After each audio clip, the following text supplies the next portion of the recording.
Welcome, ladies and gentlemen, to a brand new edition of the Hockey Happy Hour. Matt Satsuti here, along with the Broken One, Rob Povia, and the Darkwing, Brian Daly. And we are brought to you by the Dr. Paul Vidal at Specialized Physical Therapy. Listen, man, if you have a really bad, struggling NHL franchise that's about ready to declare bankruptcy or relocate to some exotic location that they've probably never heard of hockey before, there's probably a lot of stress, and your blood pressure has probably gone through the freaking roof. But hey, listen, if you're in the New Jersey area, you could be taken care of. And also, if you have any other general stress, you can go to Dr. Paul Vidal, and he will take care of you. You can find him at www.specializedphysicaltherapy.com to make appointments. And he is in 3 locations in Burlington, Cherry Hill, and Princeton, New Jersey. Specializedphysicaltherapy.com. Let the doctor take care of you if you got any stress in your life or any aches and pains. You won't have them after you see him. All right. I might need to make a visit. I got some stress in my life. Well, hey, man, hopefully this will take care of some of that stress. As we are about ready to kick into another edition of the Hockey Happy Hour, and we are here on a special Tuesday edition due to the fact that on Thursday, there will be a whole bunch of draft talk going around as the NFL draft is going to proceed as scheduled. And I can tell you right now, Brodo's feeling it, doing 8 mock drafts right now for 3 or 5 shows. And he's going to be on all of them. So if you enjoy Ryan Brodo's, what's the word for it? His take and his perspective, that's the word I was looking for, his perspective on things such as the NFL draft, do not worry. You will get an abundance of that in the forthcoming week. But before that, it is niche night a few days early on Tuesday. Lazy booking was earlier, and now you got us. And today, we are going to talk about the failed franchises of the NHL. In all 4 major sports, we have had some failed franchises in the history books, but we're going to focus in on the NHLs. There's some intriguing stories behind some of the failures and closures, and there are some that surprisingly are no longer with us today. And then there are some that are post-World War II that are absolutely hilarious to point and laugh at for the failures that they were.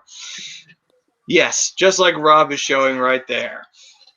So with that, I believe it is time for us to jump into our first failed franchise. Oh, and a shout out to Frank Vespi who got us going live. So thank you, Frank.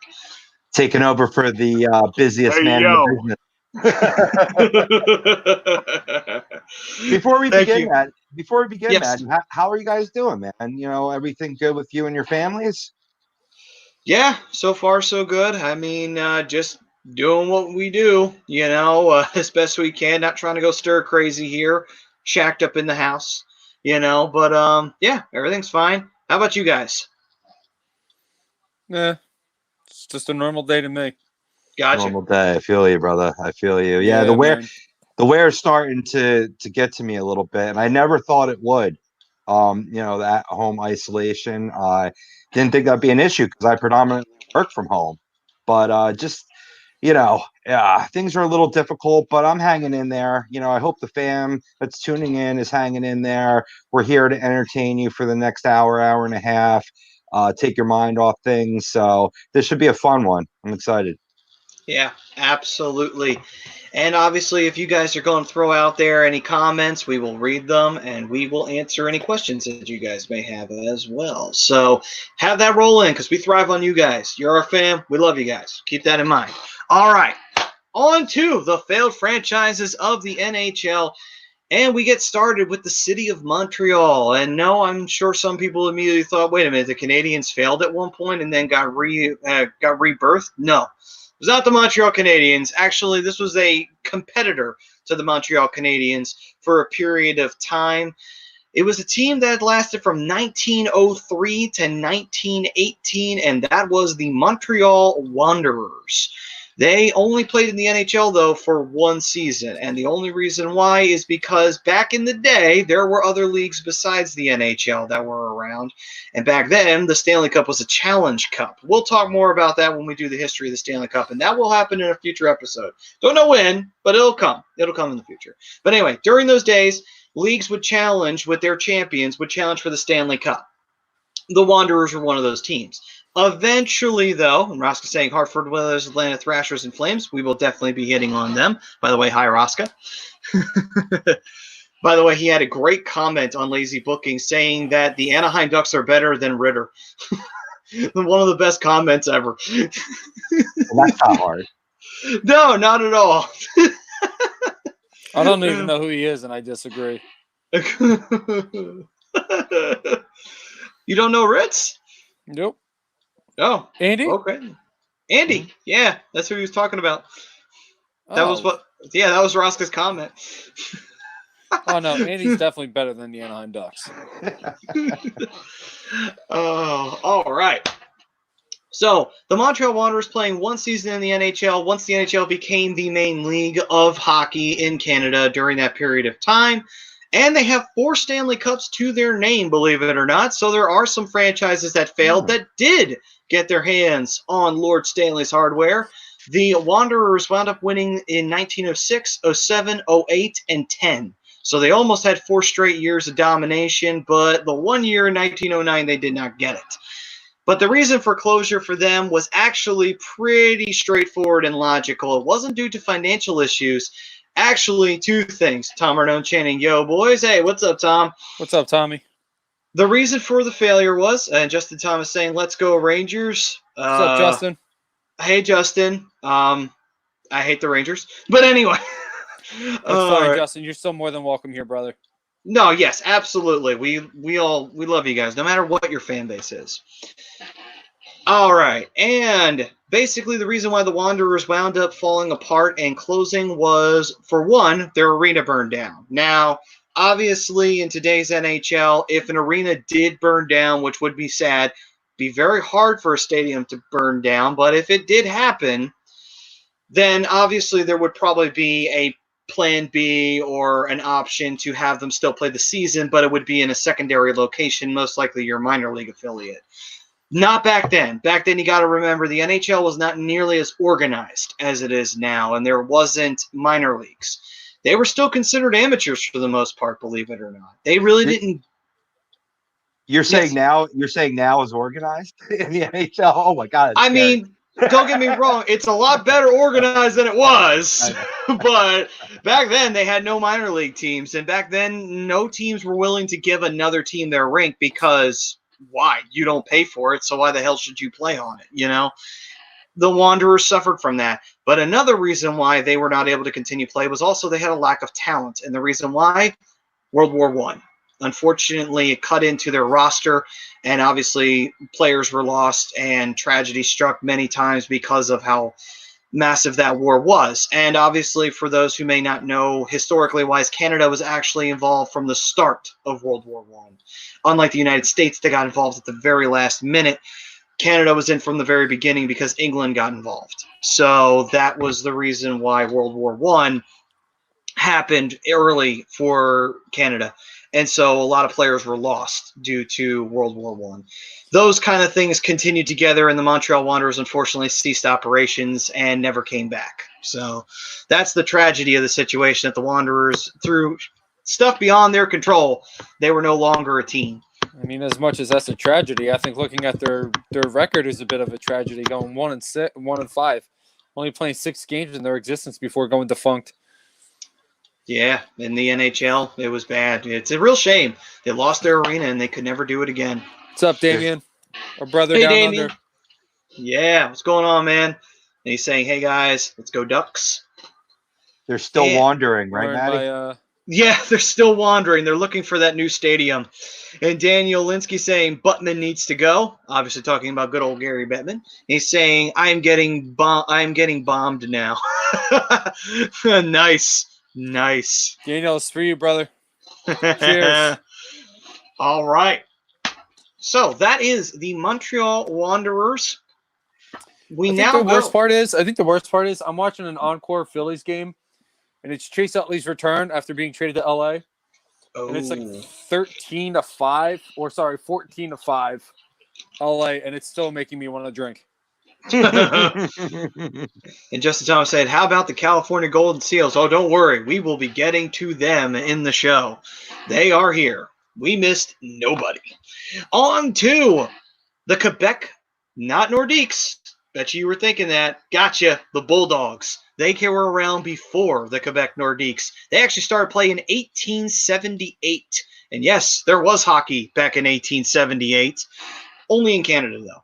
And they continued until 1920. So they went out during the Roaring 20s. Now, they have a little bit more of an intriguing story to them.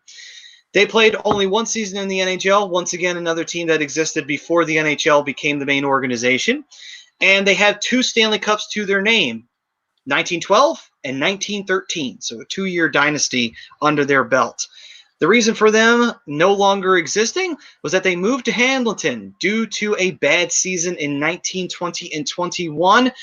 This was basically the major reason why the NHL took them over and said, okay, no more. You guys are a struggling franchise. We're going to take ownership of you and move you to Hamilton, which is exactly what happened. NHL took them over and sold them to an ownership group in Hamilton. Yeah, going 4-20 in their existence. Yeah, not pretty. Also, before the time they were in the NHL, the team actually went dormant twice. They were dormant in 1891 and then in 1917 through 1919. And they were turned actually after the 1919 dormation, and they actually were named the Quebec Athletic Club. They weren't even called the Bulldogs in their last year. So one thing led to another, basically. The signs were all there. This team wasn't going to make it. No, actually, I have them down here. It's the Hamilton Tigers.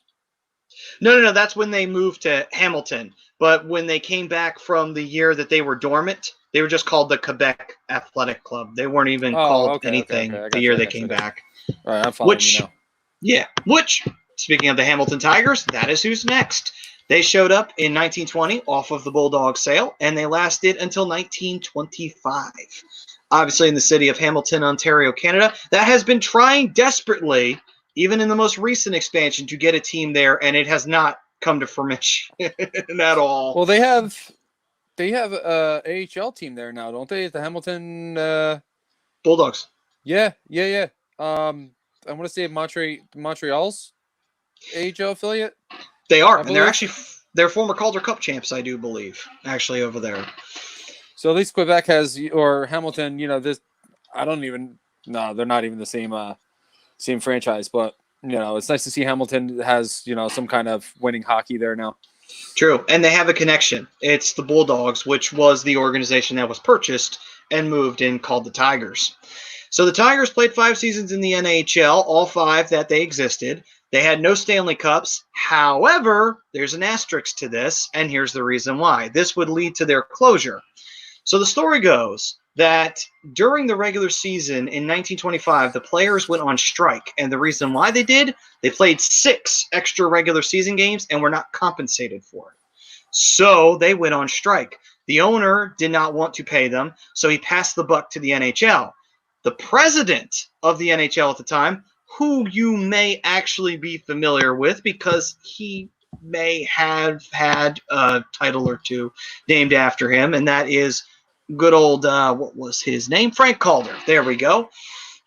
Frank Calder was the NHL president at the time, and he told them, I'm not going to pay you guys. And since you guys were good and you made it to the playoffs, since you're refusing to play the playoffs, which is why they were going on strike, he said, I will replace you guys in the Stanley Cup final if you choose not to play. The players chose not to play, and he replaced them with the last place Ottawa Senators, the original Ottawa Senators. So Calder said this to them, basically. And the team, just as another kick in the nuts, not only did they not get a chance to play in the Stanley Cup finals that year, they were bought and sold to the New York Americans. So they weren't even in Hamilton after this was all said and done. Nah, that's kind of shitty though. I mean, you look at it this way: you got essentially your boss is giving you the ultimatum, and I guess because yeah, I guess you could say players got a little cocky. They did. Thought they were untouchable, and then Frank Calder said otherwise. He certainly did. And also, Eileen was saying, hi, guys. How are you doing tonight? We're doing fabulous, Eileen. What's up, Eileen? We're very happy to see you. And Akash Deep Sani saying, hello. Hello, Akash. How's it going? And he says, I'm from India. Well, hey, what's up, man? Welcome. Welcome to the fam.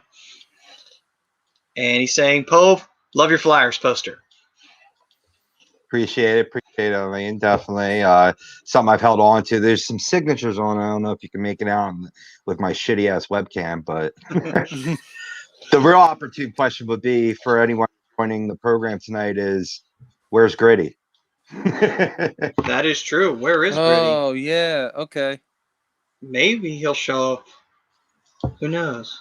Oh, I found him. I think I see him. I found him. I'm not going to say it, but I found him.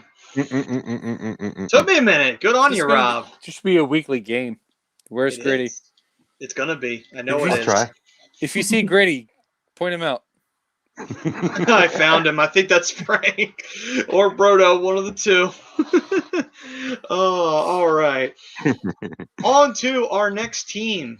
And Maddie, I'm sorry, real quick before you do, Justin Thomas threw out a question. The Calder Cup named after him, and I believe that is correct, right?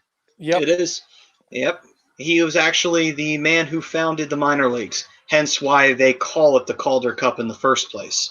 So, isn't he the same reason for the Rookie of the Year award as well? Yes, the Calder Trophy. Yes, absolutely. Frank Calder was a big pioneer during his days in the NHL. And it's kind of funny. You think about how long ago this was. It's actually not as long ago as you may think, you know. Whereas baseball, a lot of the things that you think, like, holy shit, that was in 1800 something, you know. Whereas in hockey, it was in the early 1900s, you know. Yeah, I mean, they just celebrated the century mark in the NHL, 2 years ago? We're going on the 102nd year? Yeah. So it's crazy. Hockey's been around forever. It's just the NHL is only 100 years old, you know. So, and actually, fun fact I heard on another podcast I was listening to, apparently up in Vermont, they found one of the world's first hockey sticks. Oh, nice. Apparently shaped like a cane. And they estimated it to be from the 1800s and probably worth about $3.2 million. Wow. You know, that's something I think that should be in the Hockey Hall of Fame. Honestly, my personal opinion. I think they're auctioning it off, and I think whoever gets it should donate it to the Hockey Hall of Fame. Last I heard, the bid was started at $100,000. It started at $100,000. Oh my God! Whew, that's going to get into the billions. I can already tell. I don't know about billions, but it's going to get high up into the millions. I'll tell you that. Oh yeah. And Thomas Arnone saying, to the poll, I don't think they should expand too much. Expanding much could be bad. And the poll question is, should the NHL should continue to expand after the Seattle team has started play? Agree or disagree? And I think it's a good time as ever. Oh, Ralph chiming in. To the poll, it's no for me, dog. After Seattle, I don't think you need any more movement franchise-wise. All right, Randy Jackson. And I agree with both of them. Seattle, that's it. If you want to relocate, that's fine. Like that's fine. You're not adding any more, but you're going to be at 32 teams. It's perfect even number. You know, yeah, there's a lot of talent out there as far as hockey players go, but you got to think the more teams there are, the thinner the talent pool is going to be. Yeah. So you're going to spread out more talent, and there's not a ton of big market. All the big markets are basically covered. I mean, unless you want to go across the seas, New York's covered. New York's got 2 teams. LA essentially has 2 teams. Philadelphia's got a team. Think of any big market. They all have teams already. Chicago, Detroit, absolutely. Look at all the major metropolitans. They all got teams. All got teams. And the big markets for Canada is Toronto and Montreal. They got teams. Mm-hmm. So. You can make an argument for Winnipeg and in Manitoba and Vancouver, Ottawa. Even you make an argument for Vancouver. You can't expand too much because then it's going to thin out the talent pool at some point. And you know the smaller market teams are really, really going to struggle more than they already are. Right. Yeah, I mean, I disagree with the poll too. For any of you out there that do agree, I probably know why you're agreeing, and it's because you got to look back to the success that the Golden Knights have had.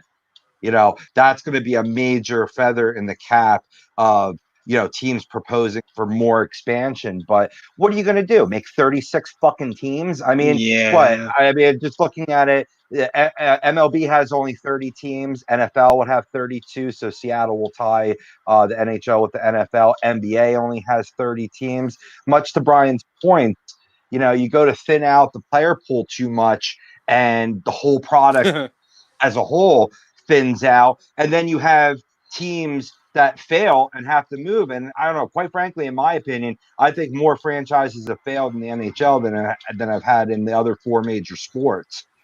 Oh yeah, unfortunately, you're right. And I liked Justin's comment. You want to bring that back up? He says, could we take the Islanders away? For sure. I'm not opposed. I'm not, I mean, what have they done since the 80s? I mean, honestly, either New York team could go away and it won't be a bother for me. Right.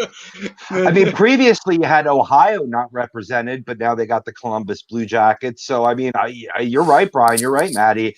I think the bases are well covered. I do like how they went to Seattle because there was hockey once there, and Seattle is a great sports town. They deserve to have a hockey team, and it evens out the teams. What's interesting, though, is that you're going to have Seattle when they come in 21-22 joining the Pacific, which is going to move Arizona to the Central. You're not too thrilled with that? No, the Pacific always gets all the expansion teams. It's not fair. Yeah. Well, you're just saying that you just said that because the Ducks struggle against the Knights. It should be easy money. But it wasn't for the Vegas Golden Knights. No, because they were drafted well. But continue on, Rob. No problem. Do you think that's that's what's going to happen. So there's no really arguing it at this point, but I just don't see Arizona being a Central Division team. That just makes no fucking sense to me whatsoever. I mean, it's going to be tough because there's not really any more teams that are in the Pacific that are really in the Central. Yeah, there's not. Arizona might be the closest towards the Central because Arizona, that's more east than Nevada. So yeah, a little bit, not by much. Geography's not my bag, baby. Yeah, I agree with Tim Sullivan here. Phoenix disaster, Devils pathetic, Carolina empty arenas, Panthers been missing since 1998. Carolina hasn't been too empty lately since they finally started, putting everything together and started winning some hockey games. The whole bunch of jerks mentality really took off in Carolina, and they're selling tickets now. They got a good team there. And they'll be all right. They'll be all right for the next couple of years. Well, do you see that this pause hurting them? Because they were gaining momentum. Do you see the pause hurting them? You see, this pause could potentially hurt a bunch of teams. Because, look at the New York Rangers, who I always use as an example, but they're the best example to use. They were white hot going into this break. Are they going to be the same team coming out, or any of these teams going to be the same teams coming out? You can make the same argument for the Flyers. Well, Flyers were pretty hot going into the break as well. So I was thinking more. I'm sorry. Go ahead, Brian. I was going to say this benefits some teams, but at the same time, it's kind of a momentum killer for all the other ones that are I lost my train of thought. Momentum killers for the teams that are streaking right now, like the Rangers, Flyers, Hurricanes. Yeah, I mean, they'll be back. They'll probably be back to the same issue there, Tim, in the next couple of years.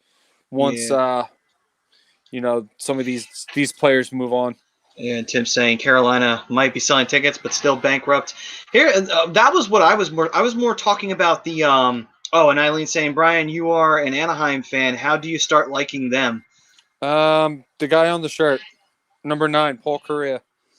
Eileen, it was the movies. It was all the movies. It was Gordon Bombay. Nah.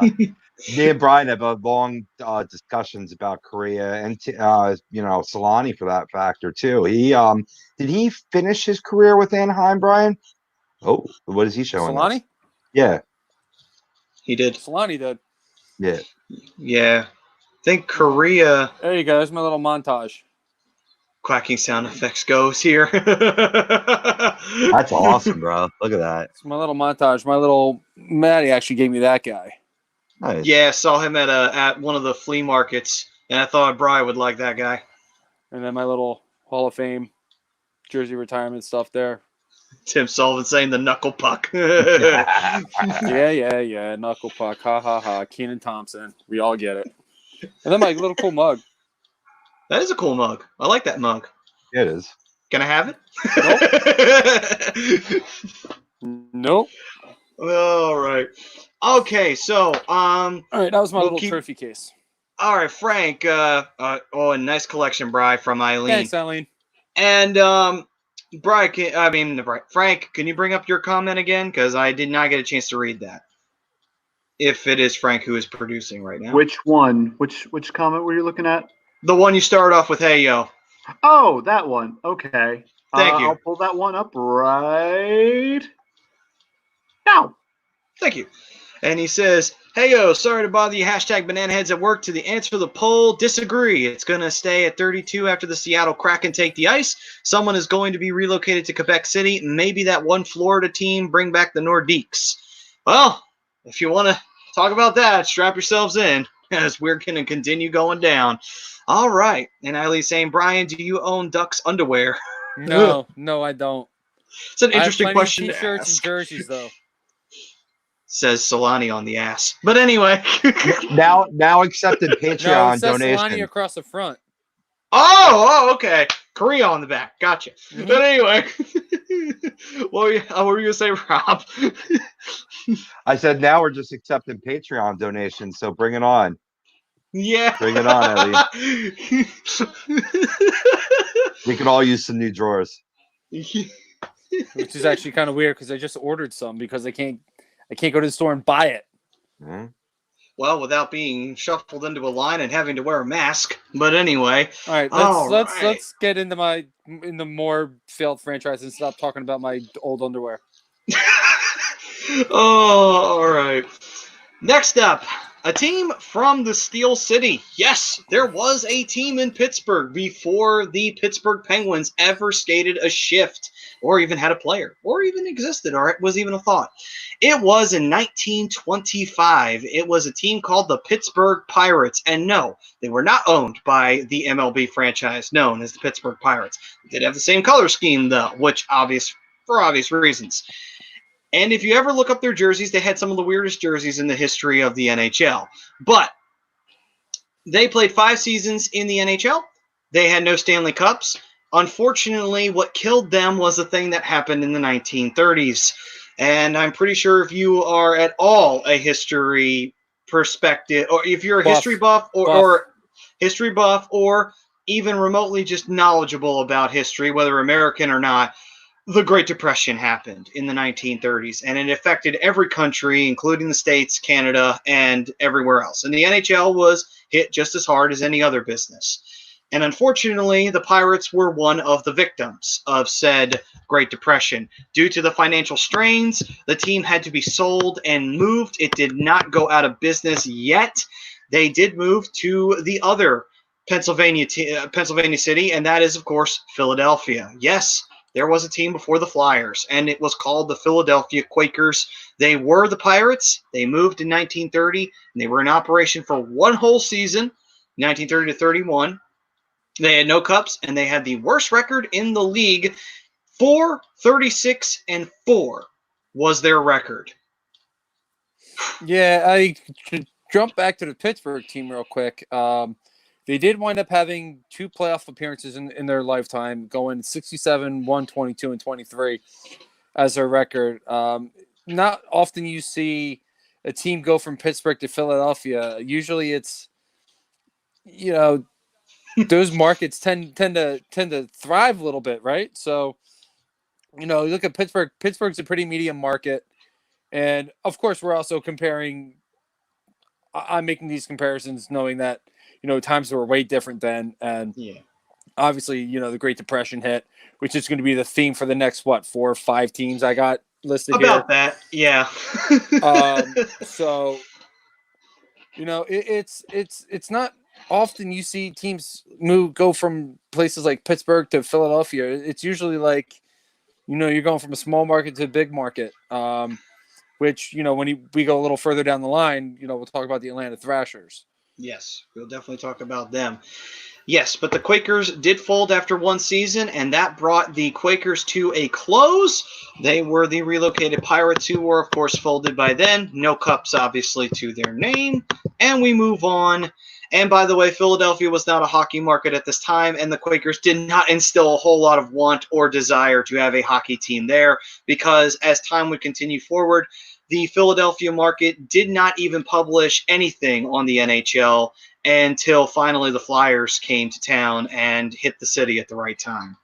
Moving on, we now go to the Ottawa Senators, and not the team that exists today, the original Ottawa Senators that came into existence in 1883 and played until 1934. They also were a victim of the Great Depression. However, they are the most successful failed franchise in the history of the NHL. I can't really say they're failed, though. More of a team that suffered the worst bit of luck you could ever imagine, going into the Great Depression and not having good financial stability. Therefore, they lost the team. But they had 11 Stanley Cups to their name: 1903, 04, 05, 06, 09, 10, 11, 20, 21, 23, and 27. They were all to the Ottawa team. And of course, they were notable for one major group of teams and players. That is the Ottawa Silver Seven, who were all hockey legends and pioneers. They were Frank McGee, Billy Gilmore, Percy Lesieur, Harvey Pulford, Alf Smith, Bussy Hutton, and Harry Westwick. What's up, Steph? I miss you, babe. Hey, Steph. Saying sup, fam. Hope you all are well and safe. We are. Ryan saying Matt is like a human encyclopedia. Well done, sir. Well, thank you. This is research that was done, but thank you very much. Yeah, usually it's hashtag no notes. Tonight it's hashtag lots of notes because we're going back. We're going back.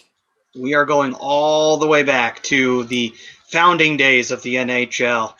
And again, also, Brodo, shout out to you for doing those 8 mock drafts. I don't know how you are doing that right now. I'm surprised you're still standing. But anyway, and then Steph saying, I'm well, thank you. Well, that's awesome to hear, Steph. I don't know how I'm doing it either.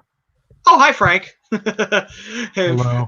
Brodo's chiming in, and Frank saying, did Matt say Alf? Remember Alf? He's back in POG form.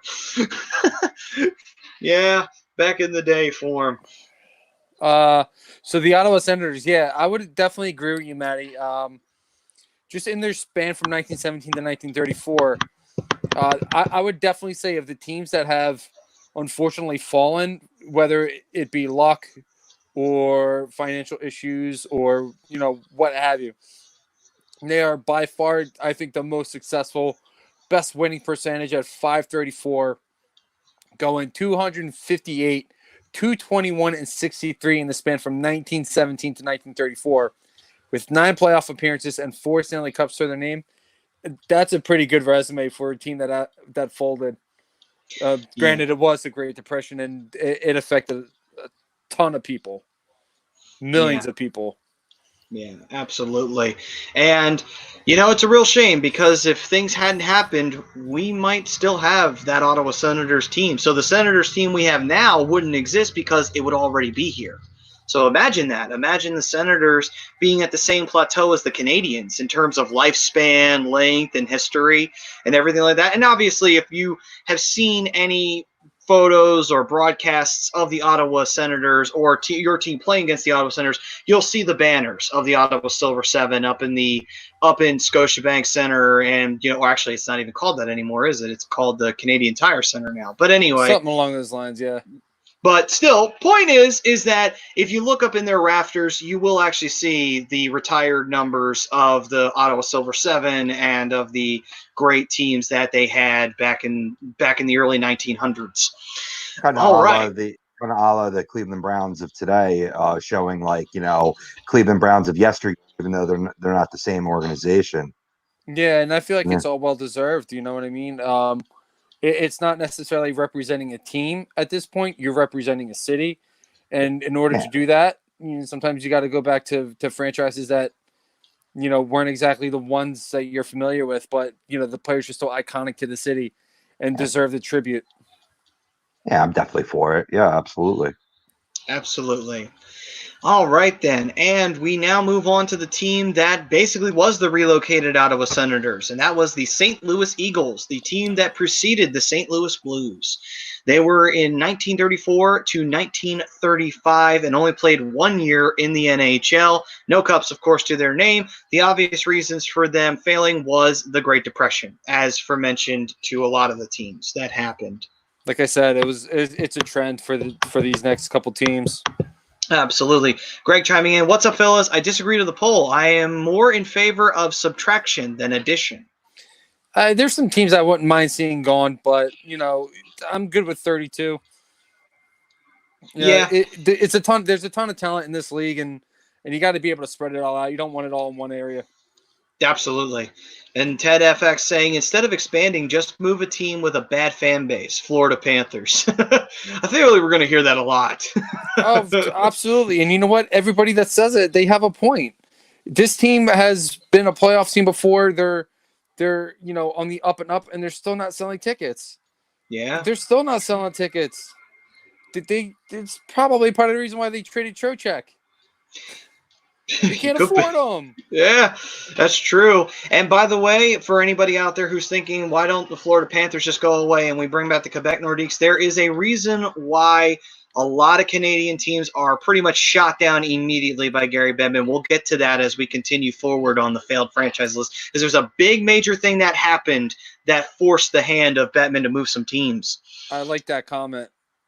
Style 69 saying too many teams dilute the field. And yep, exactly what Rob was saying too earlier. Spreading the talent out too thin, and it's not going to be a great product. Justin Thomas saying Coyotes have no fans either, and that is correct. Although I will say this, the Florida Panthers have had multiple seasons of success.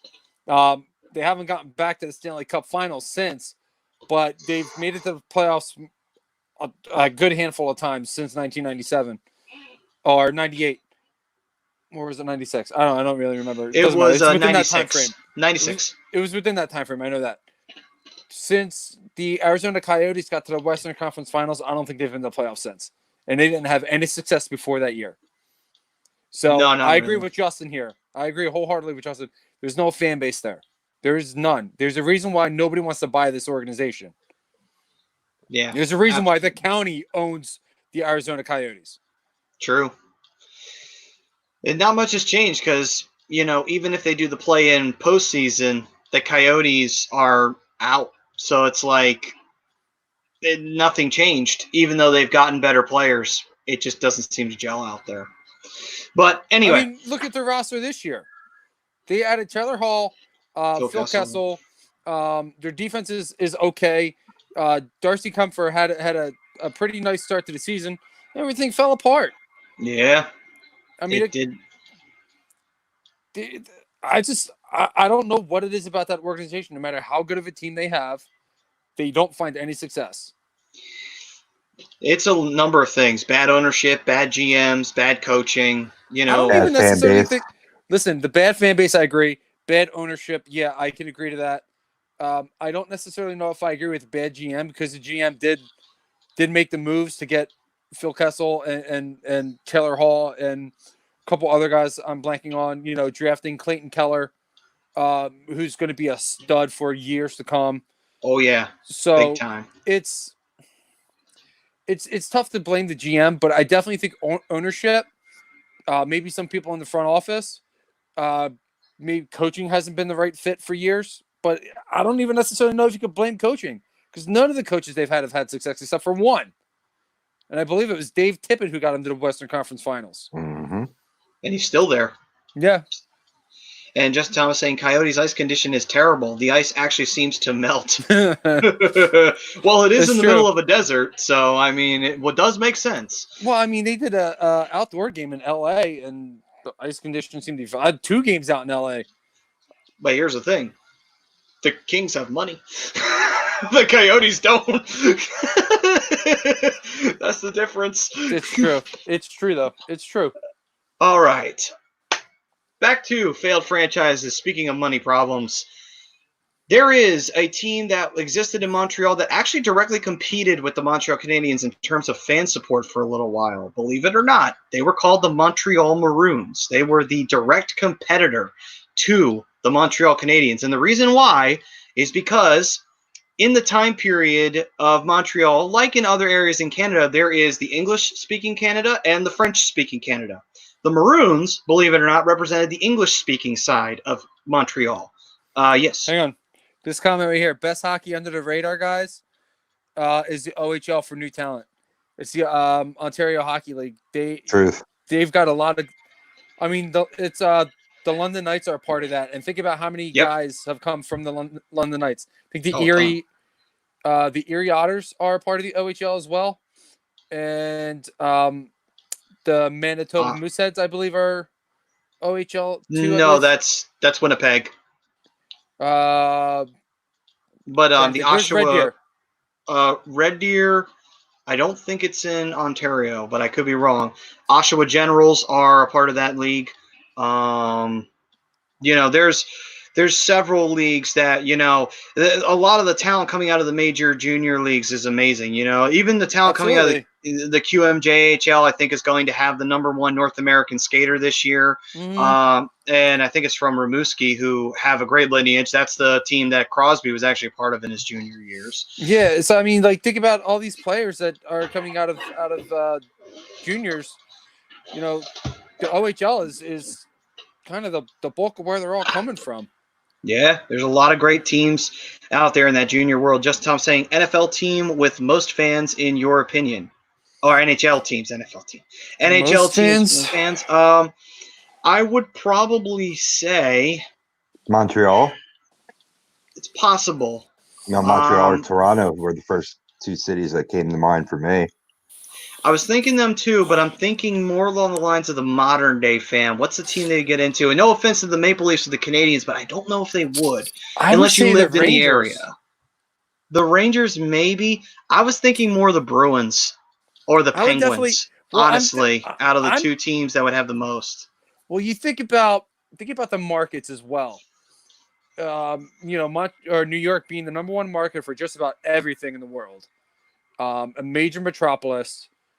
They have the most historic arena in all of sports in Madison Square Garden. I would think it's the Rangers. I mean, especially with the storied history of that franchise. Yeah. True. Ted FX saying Flyers. We got fans around around the world watch the Flyers away games. They show up. Well, that's true. And there are plenty of Flyers fans out there, and they can't deny the international community there. And then Eileen saying Rangers and Bruins have most fans, I think. And to be fair, original 6 teams are usually a shoo-in for this. I mean, obviously you can go to Detroit and Chicago, and I'm sure they're not doing bad in terms of, the size of their fan bases, especially Chicago, because they've had the most recent, success out of the original 6 teams. Chicago's also spent how many years? Shitter. Yeah. So, Tim Sullivan says the Rangers and Canadiens travel best for games. Thank you, Timmy. I don't disagree with that. I mean, even when I'm watching Anaheim games out in the middle of Southern California, those teams are well represented in that arena. Yeah. So, it's usually louder for the road teams than the home team lately in Anaheim. Yeah. I mean, thinking in the individual cities, the 2 times that I've been to both Montreal and Toronto, I mean, filled, street to street corner, wall to wall.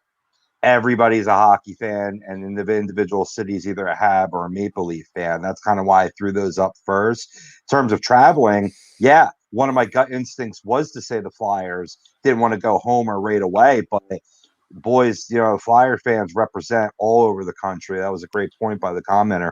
Oh, absolutely. And there's definitely no doubting that. Trevor from the 203 says, "What's up, fellas? What's up, Trevor?" What's up, man? Watching on the Twitch stream. Is that Trevor Harris? I don't know. It could be. Is it? It's because it's his Twitch thing. That's why we didn't recognize it. Oh, okay. What's up, Yeah. Trevor? Same profile pic though. Because I wonder if he too is in Facebook jail. oh yeah, what's up? Oh, okay, gotcha. It's Well, been what's up, sweeping Trev? across the nation. Been a while, Trevor. Tim's saying, no. Chicago fans are front runners. The attendance levels were so bad in the late 90s, they took the team off of television in Chicago. That's true, because the owner still believes in the old philosophy. If you can't sell out, then you're not on television. They were actually the last team to do that still. But anyway. Yeah, like I was saying, the team in Chicago, before getting Jonathan Taves and Patrick Kane, the team was abysmal.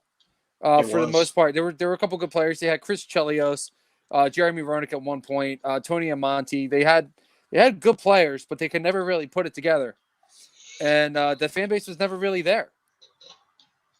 The fan base just absolutely disappeared. And there's a Trevor Harris saying, also randomly Kings fans travel decently. Yeah, they kind of do. True. All right, now let's see here. On to the failed franchises. Okay, back to this.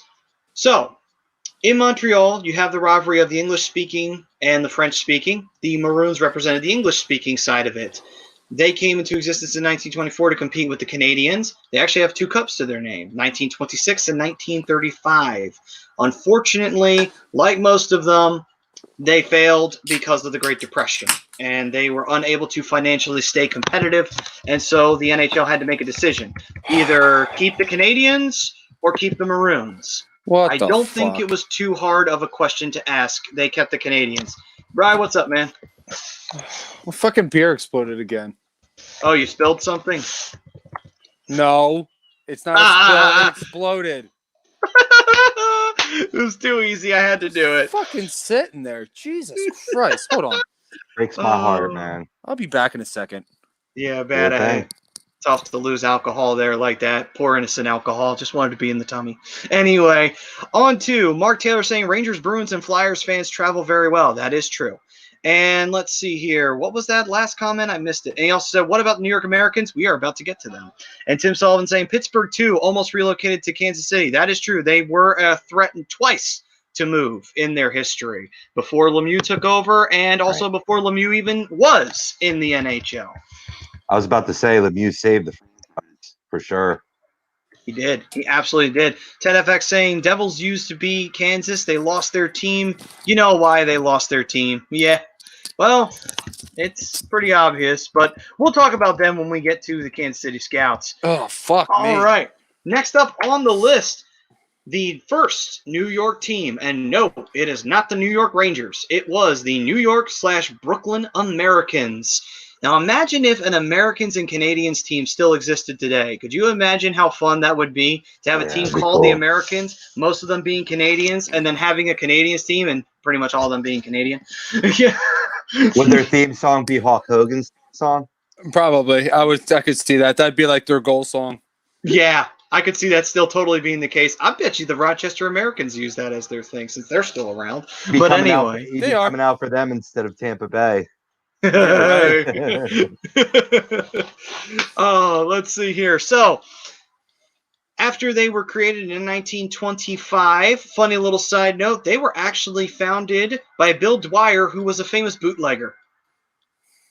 During Prohibition, he was a world-renowned bootlegger. So that's how famous bootleggers were, and that's how wealthy they were, by the way, that he could afford to create an NHL franchise and put it in Madison Square Garden. But anyway. No doubt. I mean, the world's most famous bootlegger was Joe Kennedy. So, I mean, definitely prosperous during that time period. Absolutely. And, I mean, his son did go on to become the president of the United States, too. So there you go. But all right, actually considered one of people's most people's like favorite president sometimes when you ask people. But anyway, all right, on to the history here. So they played 17 seasons. They lasted a while in the NHL. And, of course, the reason for their closure was they did have financial issues, but it was not due to the Great Depression. It was actually due to past debt from Dwyer. So there you go. The same man who founded them wound up being the one thing that killed them. And, prosperous, but not always reliable. Then yeah. And also, they lost players as well due to a little thing that was going on in 1940s called World War II. And again, once again, to give a little bit of history lesson here, Canada was involved in the war by 1939 because of the fact that, and just Tom said, a bootlegger founded my team. Okay. Not the Rangers. The Americans. Close. Found the other New York team. Sorry, Justin. It was close. But anyway. Oh, and by the way, the team that the Rangers beat in 1940 to win their Stanley Cup was the Americans. So there you go. Wow. Yeah, unfortunately, like before, Maddie, you finish your story, the Brooklyn Americans officially formally ceased in 1946 to go along with that whole thing. So, yeah, absolutely. Just to show that it's a completely different franchise and that the Rangers and the Americans aren't nowhere even close. I believe. So as Maddie was saying, in 1940 they won this. Rangers beat the Americans to get the Stanley Cup. So there's your thing right. There's your proof right there. To be a fly on the wall during that series, man, that had to have been exciting. Sometimes some flies are just too awesome to be on the wall. Yeah, very, very true. I wouldn't mind watching that Stanley Cup. No, that would be interesting. And that was actually when the cup was this weird tall thing that wasn't like the giant rotund style of the cup that you have now. It's just this giant tower with the cup at the top back then. It was very interesting looking. TedFX says, are there pictures of the Americans? I want to get a bootleg American jersey. You probably can, because they had some interesting jerseys back then for the Americans. Very elaborate looking. See if I can find them. See if I can find one. Maddie, yes, bro. where are they from again? I'll put it on screen. I'll put up the picture of a jersey. Oh, the New York Brooklyn Americans. You can type in either one before the Americans, and it'll come up. Thank you. Yep, no problem. All right then, and with that, yes. So due to World War II really, taking a lot of the wind out of the sails, they had a lot of past debts that were their problem. They were renamed the Brooklyn Americans in the very dying days of their franchise, and they tried to move the team out of Madison Square Garden due to it being expensive to be there. That was their Brooklyn logo. That was one of their jerseys. That was their Brooklyn jersey. They had another one. New York right there. Yep, there's the New York Americans logo. And let's see, there's another one there. Yeah, there's another one. Focus. Similarities for the Rangers right there. Focus. Absolutely. Totally. It would have been a bitch, though, to probably call that game. Imagine if there was commentating back then, which there was not. Imagine trying to call that game, the red, white, and blue team versus the other red, white, and blue team. That must have been and they both played in the same stadium, too, by the way. They both played in Madison Square Garden. So just think about that. Yes, that is the most famous New York American jersey. So, hey, if you want to go get one, I'm sure they're out there, bootleg or not. It would have been like Doc Emmerich when he was calling this year's All-Star game. You couldn't read James was on what jersey. Crazy. Absolutely. Natalie's saying, to all the guys, what is your favorite arena? It's Wait, hard. hang on. Favorite arena we've been to, or just favorite arena in general? Yeah, because if it's been to, it's hard for me because I haven't really been to any other arena but the Well. I've been to all but one of the Philadelphia stadiums and the Spectrum, but I've never, unfortunately, been to the Garden or to the Prudential Center or to even the PVG Paints Arena. I haven't been to any of those. So I've been to a couple. That's kind of why I'm asking. I've been to Washington. I've been to the Verizon Center. I've been to. All right, she said in general, but the favorite one that I've been to is it's actually probably the Rock. The Rock was actually a pretty cool arena up at the Prudential Center in Newark. Yeah. I've also been to Continental Airlines Arena, which was okay. Very blah. Wasn't that used to be the Brendan Byrne Arena, and then it was just renamed the Continental Airlines Center? Mm-hmm. I think so. But the Verizon Center was nice down in Washington, which is kind of weird.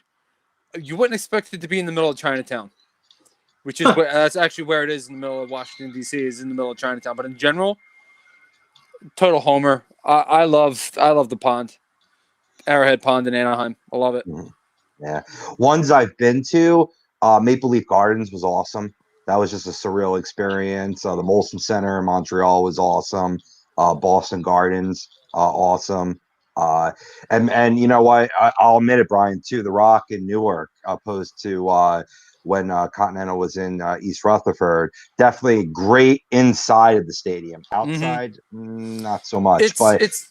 I mean, it's in the middle of, it's kind of a middle of a rough area, but it's right off of Penn Station, so you can take the train up there and it'll drop you off right in front of the arena. So that's a plus there. Mark Taylor, Mark Taylor saying I'm a Lightning fan, but I like MSG. There's nothing wrong with that, man. Arenas that I'm not a fan of, I love the Wells Fargo. I think the building it back up they did a great job renovating it. So it's even nicer now. Another couple ones. Tampa Bay's arena, I like. Columbus's arena, I like. Although they can do away with the cannon, I think it's kind of much. And the Pepsi Center, I love the Pepsi Center. The thing I love about MSG is come off the train and you go in there, it feels like you're transported back to 1942. Like it just feels like old school. No matter what sporting event, concert, whatever, it just feels like total old school. That's how I felt. Go ahead, finish up. No. Go ahead, brother.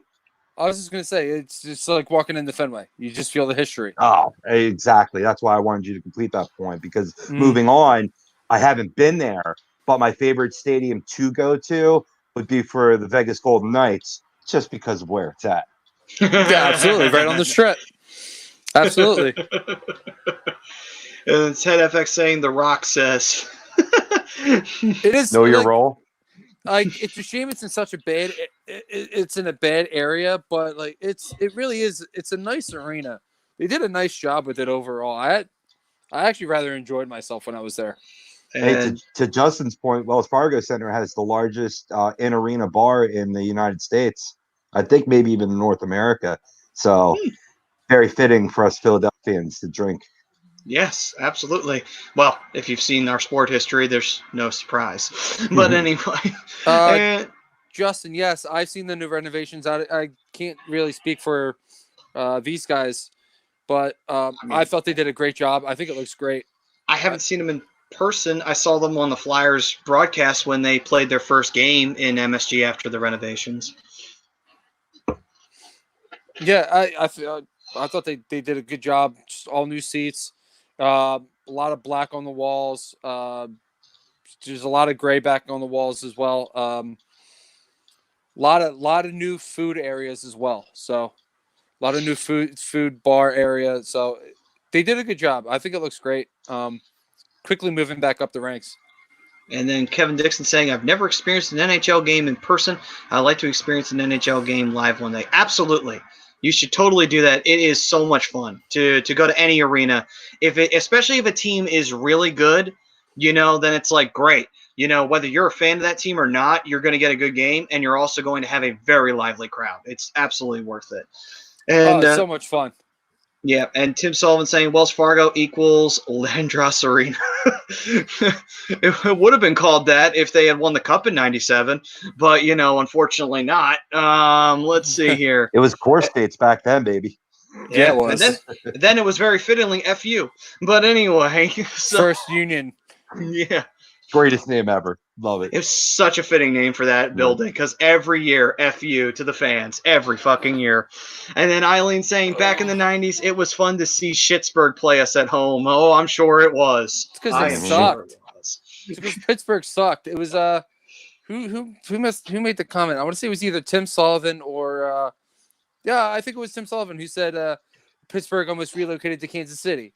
Back in that time, Penguins were terrible. I mean, yeah, you had Yager and Mario Lemieux and I want to say Darius Kasparaitis was a part of that team.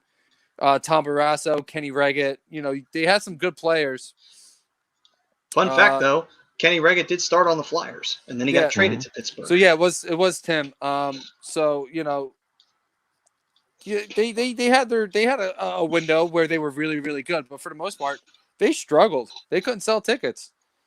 No, it's true. And Lemieux bought the team, and he saved them from moving to Pittsburgh. And then they landed Crosby, and the rest they say is history after that. And then Justin Thomas saying it's funny when everyone chants asshole. Oh my God, it is, because I remember when it happened in Philly. It was at my second game in history. Flyers were playing Carolina, and they made some shady ass call on Briere, and Briere was yelling at the ref like he was heated with the referee, and he got in the box, and everyone started chanting asshole, and it was echoing. It was like a cacophony of that word. It was fucking unbelievable. Yeah, it's always fun. I'm okay with, like, for the most part, like, giving the refs and some players like a good heckling. Like, if they deserve to be called an asshole, like a really bad missed call by a ref, I'm all for it. And I'm okay with some heckling from fan to fan. But there was one game I went to. It was Flyers Capitals. It was me and my best friend and a bunch of people that I worked with. Ripping into her because she was a Caps fan. Called her like a fat whore, a slutty bitch, like stuff like that. I'm like, there's absolute. Well, you should have seen what her dad did when he heard. Oh boy! He found the guy, Papa. gripped him up by his neck, and slammed him on the side of the tunnel. Wow! Nice. Yeah. So needless to say, the two guys got kicked out. He didn't. Good. Well, hey, they fucking deserved it. And I'm all for. Listen, I'm all for heckling. I'm all for busting each other's balls. But just all I'm saying is, find the line. Yeah, I mean, you don't want to get hurtful with it. Like if I was sitting next to a Pens fan during a game between the Flyers and the Pens, be like, "Oh, your team's going to start sucking in about a couple of years because Crosby's starting to pull out his Kane and Walker." And he can respond, "Yeah, but you guys haven't won anything since '75." That's good little banter between the two, right there. Yeah, it's back and friendly forth. You keep little clean. jabbing. You keep it friendly. You keep it clean, and you keep it about the teams. You take the personal shit out of it. Exactly. I mean, even if it's not friendly, keep it about the teams. Obviously these are fraudulent fans because they can't back up defending their team, right? But they're gonna do demonstrative comments towards a young female. Like that's just absurd. Yeah, that gives everybody a bad name. Mm-hmm. Yeah, absolutely. Tim's comment here: big reason why Yager was traded to Washington. Pitt couldn't afford a huge contract with no fans. Absolutely. They were terrible, and then he went to Washington, and Washington wasn't that good, so they couldn't afford him, so he fucked off to New York, and he stayed there for a while. I agree with Justin here. No personal attacks. It should never get personal. Absolutely. And Eileen saying banter is fun, personal attacks are fucking ridiculous, and you are 100% right. Yep. All right, then. Let's see here. So, where was I? Oh, yes. So the Americans were renamed to the Brooklyn Americans with the intent to move them out of Madison Square Garden and then go to Brooklyn. However, the stadium was never built. Well, the arena was never built. It wouldn't have been a stadium back then. And the team basically folded because of it. They couldn't afford to stay in Madison Square Garden. They had bad debts. World War II depleted their roster, and they couldn't get an arena built for them in Brooklyn. All those things combined together, that was it. The team was gone. That's a shame. Yeah. Now imagine if that team was still around today, and imagine if the Islanders still came to the league. There would have been 3 teams in New York. You have to have a whole division for New York. I mean, New York's big enough. I mean, they got a ton of the Devils. I forgot 4. You're right. Buffalo. Oh my God, I forgot all about Buffalo. Everybody forgets about Buffalo. Don't worry about it. Yeah. What am I drinking, Eileen? Tonight is Jack and Coke. Ah, classic. What the hell? Who was I listening to? And they brought up the Buffalo Sabres. Good question. I'm not sure. And then Christina Wrangle saying Houston needs a team. Be interesting if Houston has that. I mean, Houston's had AHL teams. Eileen saying that is a plethora of knowledge. You kick ass, sir. Well, thank you very much, Eileen. I appreciate that. So apparently I was listening to, and I'm actually kind of upset that I'm going to be giving them a little bit of credit here, but Spit and Chicklets. I've been getting into that podcast a little bit. Okay. I think Paul Bissonnette and Ryan Whitney are great together. And they were telling a story about the Buffalo Sabres and the new ownership cutting or firing a few employees of 33 plus years. Wow. Yeah, and the old ownership before the new guy bought it was like, listen, I'm going to give it a team, but this guy, and this guy can't go anywhere. They've been with me for 20 some odd years. These are go-to guys. These are hardworking guys, blue-collar guys. You got to keep them on. New owner says, okay. Fine, no problem. 10 years later, now with everything going on, all the furloughs and all that stuff, which is very unfortunate, and I hate hearing about it, those are the first people he lets go. All the guys that have been there for 30-some-odd years, working with that organization, just because they were part-time. Beautiful. Absolutely beautiful. The same owner who owns the Sabres, by the way, is the guy who owns the Bills. So this guy owns all the teams in Buffalo. Yeah, so if anybody knows his name, feel free to throw it out there because I forget what his name was. Yeah, and he's been proven to be a snake oil salesman for the most part if you've seen Bills games and Sabres games in the last, 10 goddamn years. But anyway, moving on. So, speaking of snake oil salesmen, it's time that we got out of the golden era, so to speak, of hockey. We are now going to start covering teams that came into existence after the Great Depression and the two World Wars. Ladies and gentlemen, we begin with the epitome of failure in the NHL. When you think failure, you think of this team. Say it with me now. The California Golden Seals. There you go, Justin. This is the team you've been waiting for. Justin, you still here? Yep. Yes, and sir. by the way, he announced that he forgot about the Sabres too. And he's a New York fan. That should tell you everything you need to know about that. To be fair, you can be in the metropolis of New York and still forget about a team that's still another 5 hours away from New York City. I was gonna say it's almost like another state in comparison. It really is. I've been up everything. there. Yeah. I've been up there. Your Buffalo is in the middle of nowhere. And Tim Self saying Buffalo's owner, Drew Pinnitzak. Or that's however you. Yeah. Yep. And does Justin that mean Thomas, small sacks? Yeah. And let's say.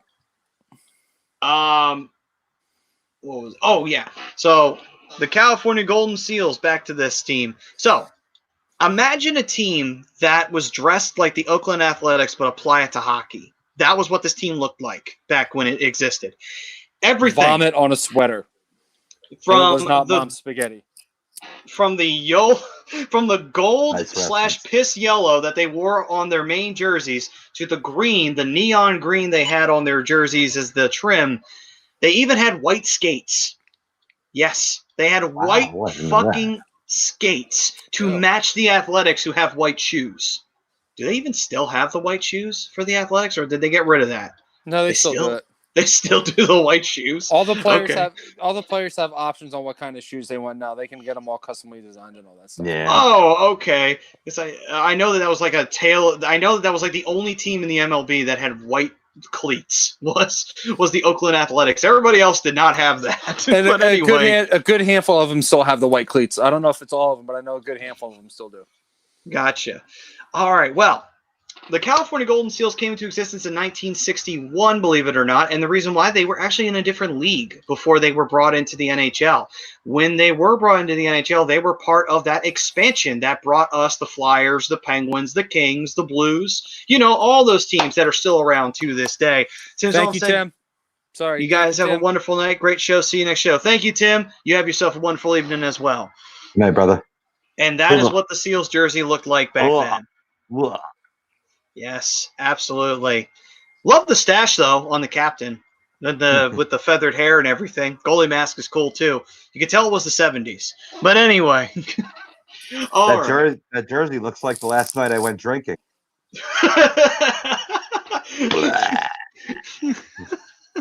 Oh man.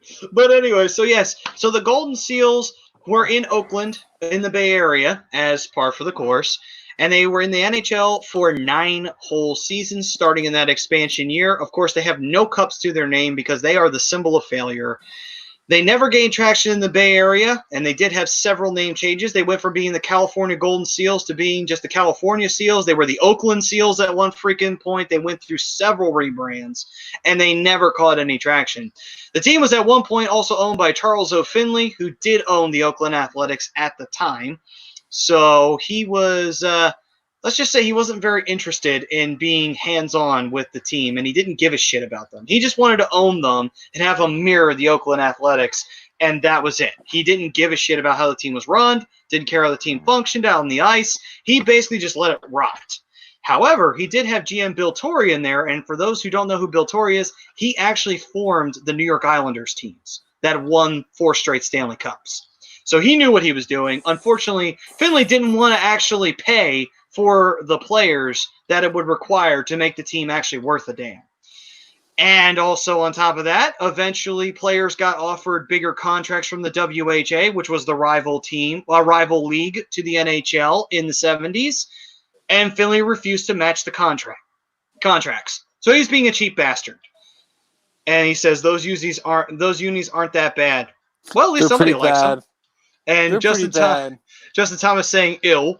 And Justin Thomas saying became the Kings. No, they did not become the Kings, actually, believe it or not. It was not the case. But the Golden Seals, at the end of the day, were not matching contracts. So the players said, okay, fuck you guys. We're going to the WHA where we can actually make the money that they're offering. Finley was being cheap, so the NHL basically took back control over the team, and eventually a new owner took over them, and the owner at the time became Melvin Swig. Swig was then convinced by the Gund family, who may sound familiar to San Jose Sharks fans or Ducks fans who hate Sharks people. The Gund family convinced and persuaded Melvin Swig to move the team, and the team was moved, and it was approved by the NHL to go to Cleveland. So that was the first team that was representative of Ohio for hockey. We'll talk about them in a minute. But that ended the Oakland/California Golden Seals in their existence. They only made the playoffs a handful of times. They did make it and actually made some noise, but that was the only good year they ever had as a team. Yeah, 182 wins, 401 losses, and 115 ties in their career. Well, existence. I shouldn't say career, existence. Jesus. And David Roska saying Montreal Canadiens, in my mind, have 69 Stanley Cups. Okay. They'll get there one day, probably. What's that saying? A mind is a terrible thing to waste. More ways than one, right? And Eileen saying, gotta run. Hope you all have a nice evening. Stay safe and healthy. Thank you, Eileen. Thank you, Eileen. Always nice having you join us. Absolutely. You take care. We'll see you next week. And David Ross is saying, quack, quack, let's go Ducks. Quack, quack, quack, let's go Ducks. Well, it's the first thing he said in a while that I kind of agree with. Well, I guess we all know what Ryan's about to do. Anyway, moving on. We go to the Kansas City Scouts. Now, for those out there who want to know what the Kansas City team's name was, that is the Kansas City team's name. The Scouts came to existence in 1974. They were part of an expansion that also gave the Washington Capitals their team. And Christina Three-Wrangle saying the Ducks have woozy-looking uniforms. Depends. Which ones are you talking about? The old ones or the modern-day ones? I'm kind of confused by what she means by woozy. Is that I'm assuming that's a bad thing? I'm going to say it is. We'll find out in a moment. Is it pronounced wussy? It's woozy because it's WOOSIE. So I don't know. Hard to say. It's definitely woozy, but wussy. There we go. Wussy. That's what she meant. Okay, there we go. It all comes clear to us now. So the Ducks have wussy jerseys. Are you talking about today's jerseys? Wow. Well, we'll find out in a minute. Anyway, I disagree. I think the Ducks have one of the coolest uniforms in the NHL. I mean, now, like, I like the ones now, but the old ones are iconic. Yeah. They've won any social media tournament that they've had, best logos, best jerseys, best anything. They've won them all. So people love the logo, people love the jersey. David Roska saying the Golden Seals should be the San Jose Sharks. Well, hold that thought, because we'll get to that. We'll get back to that in a minute. Kevin Dixon saying, so what dream game would you guys like to see between a team from the past against any current NHL team today? I would be interested to see the Flyers face the Quakers. It would be weird to see two Philadelphia teams in the Wells Fargo Center be like, the fuck is this? Of course, I would be rooting for the Flyers all the way and it'd be like, who the fuck are these Quakers? There's nothing tough about a Quaker. They're all pacifist. Why the hell would I want to be a Quaker? I'd rather be a Flyer. I got a good one. Sure. The 2003 Stanley Cup Anaheim Mighty Ducks versus the 2007 Stanley Cup champion Anaheim Ducks. Interesting. Two different franchises, both going back and forth. Two Both have different been to eras. Stanley Cup Finals. Yep. Paul Kariya versus Teemu Selanne. Since Selanne wasn't a part of the 2003 team, I think that would be an interesting matchup. That would be. Broda, bring that back up. She's saying, especially the Ducks bill with the hockey sticks, best logo, really? Nah. Ooh. Yeah, a lot of different fan bases have said that, that's the best logo. Those are the best uniforms, which is actually kind of what the shirt is based off of, is that old logo. Okay, then. I mean, people like what they like, so I'm not going to hate on anybody for it. Yeah, no, respect opinions here. Absolutely. Yeah. All right, so here we go now. Can I throw one more dream matchup in? Sure, go right ahead, Rob. I'd love to see the 50s Montreal Canadiens team versus, say, like the 2009 Pittsburgh Penguins. Ooh, I got even one better. Fun. I like this one. What about the 70s Montreal Canadiens facing off with the early 90s Pittsburgh Penguins? Yeah, that'd be cool, too. That could be a good one, too. Two big-time heavy offensive teams. It would be crazy. Oh yeah! I couldn't tell you what the years were, but I would like to see the Richard brothers, and that Montreal Canadiens team go up against, quite frankly, Sidney Crosby and Evgeny Malkin and the Pittsburgh Penguins. So it would be the 50s Canadiens against the modern day. Well, not necessarily the modern day, but would you say like the two cup-winning teams? The one with the HBK line and everything? Yeah, we can go there. Because I would say that's probably the best team that they've had around Crosby and Malkin. You can even argue, what was it, 2008 when they got the first one? Well, no, 2009. But I 2009. think, to be honest with you, my personal opinion, I think that team pales in comparison to the team that won the two in a row. Because I think the one that won two in a row was, that was a devastating team. No offense to the 2009 team, but I feel like that was a team that had a lot more reliance on role players. Whereas in those 2 years they won the cup, they were just a dominant buzzsaw. You couldn't really do much against them. Yeah, I mean, you can make the same argument for that team in 2008, 2009, getting a back-to-back Stanley Cups. Only taking one, but Rob's a little antsy. What about the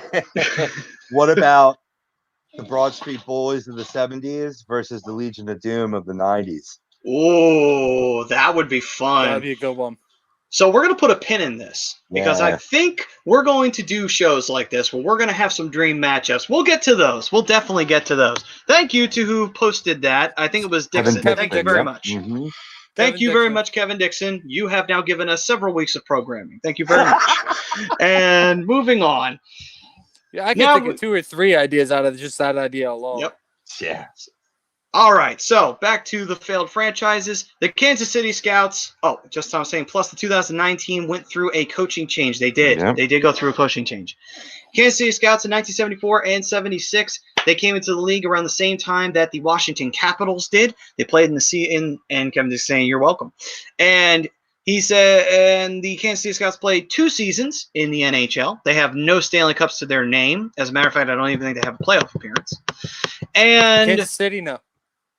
Their reason for falling apart was basically financial struggles, like most, and the team was not good on the ice either. Neither was the attendance. Now, you have to think, back then, expansion drafts were not as kind as they are today. They set the Vegas Golden Knights up to have a better expansion draft back then. The expansion drafts were, we're not giving you anybody. Just take our scraps and make a team out of it. That was what the teams treated them like. You had a better shot of getting players in the draft, in the entry draft, than you ever did getting players from the other teams at that time. 2 seasons in the NHL, 1974 to 76. Yeah. 27 wins. Yeah. 2 seasons. Not good. 27 wins. Now, the season was not 82 games back then, but that's still pretty bad, because it was still like in, I think, 70 games. 110 losses, just to give you an idea. So that's 137 games plus 23 overtime games. And no surprise with this kind of piss poor play, the attendance was extremely poor. To the average game, the average attendance was 8,000. Now, the arena that they were playing in was the Kemper Arena in Kansas City, and that can seat 17,000. So they were making nowhere near the kind of ticket sales they needed to make to sustain a franchise. Now, here's the thing. In a desperate bid to increase ticket sales, all 37 owners, yes, there was 37 owners, tried to increase season ticket sales and only sold 2,000 more than their regular. And so the team was deemed unsalvageable.